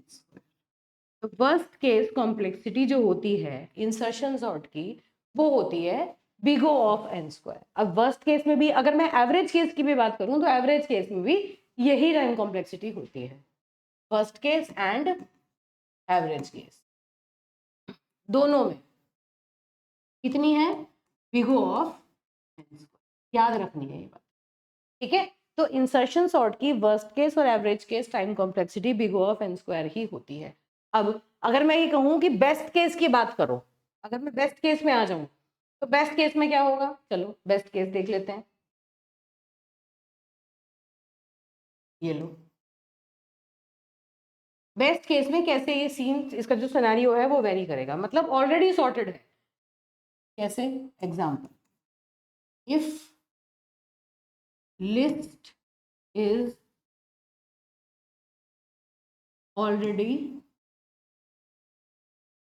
Sorted, तो उस केस में क्या होगा, सपोज 10 20 30 40 50 60 ये लिस्ट है मेरे पास, तो इसके लिए यहां से शुरू करना पड़ेगा ना कंपैरिजंस, तो इसके लिए 1 कंपैरिजन, बस एक कंपैरिजन करना है, वहीं पर वो एक्सचेंज हो जाएगा, आगे तक तो जाएगा ही नहीं। जे की वैल्यू -1 कब करते हैं, जब हमें लूप मतलब कंडीशन ट्रू होती है तभी तो आगे जाते हैं। एक कंपैरिजन इसके लिए, एक कंपैरिजन इसके लिए, 1 कंपैरिजन, है ना। ऐसे ही एक कंपैरिजन इसके लिए 1 कंपैरिजन, एक कंपैरिजन इसके लिए 1 कंपैरिजन, ऐसे ही एक कंपैरिजन इसके लिए 1 कंपैरिजन। भाई हर बार क्या करेगा, इस की को इंसर्ट करना है, पहले वाले से कंपेयर करेगा, ये उससे बड़ी मिलेगी, ये अगली लूप खत्म, अगली बार चला जाएगा। तो हर बार हर एक की को बस एक कंपैरिजन आपको करना है, एक ही कंपैरिजन में आपको पता चल जाएगा कि वो सही प्लेस पे है। तो टोटल नंबर ऑफ कंपैरिजंस कितने हो जाएंगे,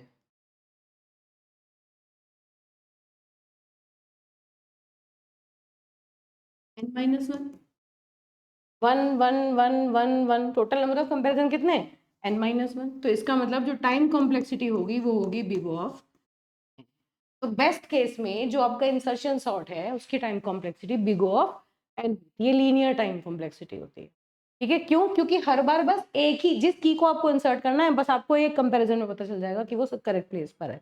तो नंबर ऑफ कंपैरिजन जितने की हैं उससे एक कम नंबर ऑफ कंपैरिजन आपको करने पड़ेंगे, पहली वाली को तो सॉर्टेड आप मान के चलते ही हैं एल्गोरिथम के हिसाब से, ठीक है। तो इंसर्शन सॉर्ट की टाइम कॉम्प्लेक्सिटी वर्स्ट केस और एवरेज केस में बिग ऑफ एन स्क्वायर होती है, जबकि बेस्ट केस में बिग ऑफ एन होती है। और साथ में स्पेस कॉम्प्लेक्सिटी भी लिख देते हैं, स्पेस कॉम्प्लेक्सिटी इसकी भी कांस्टेंट होती है।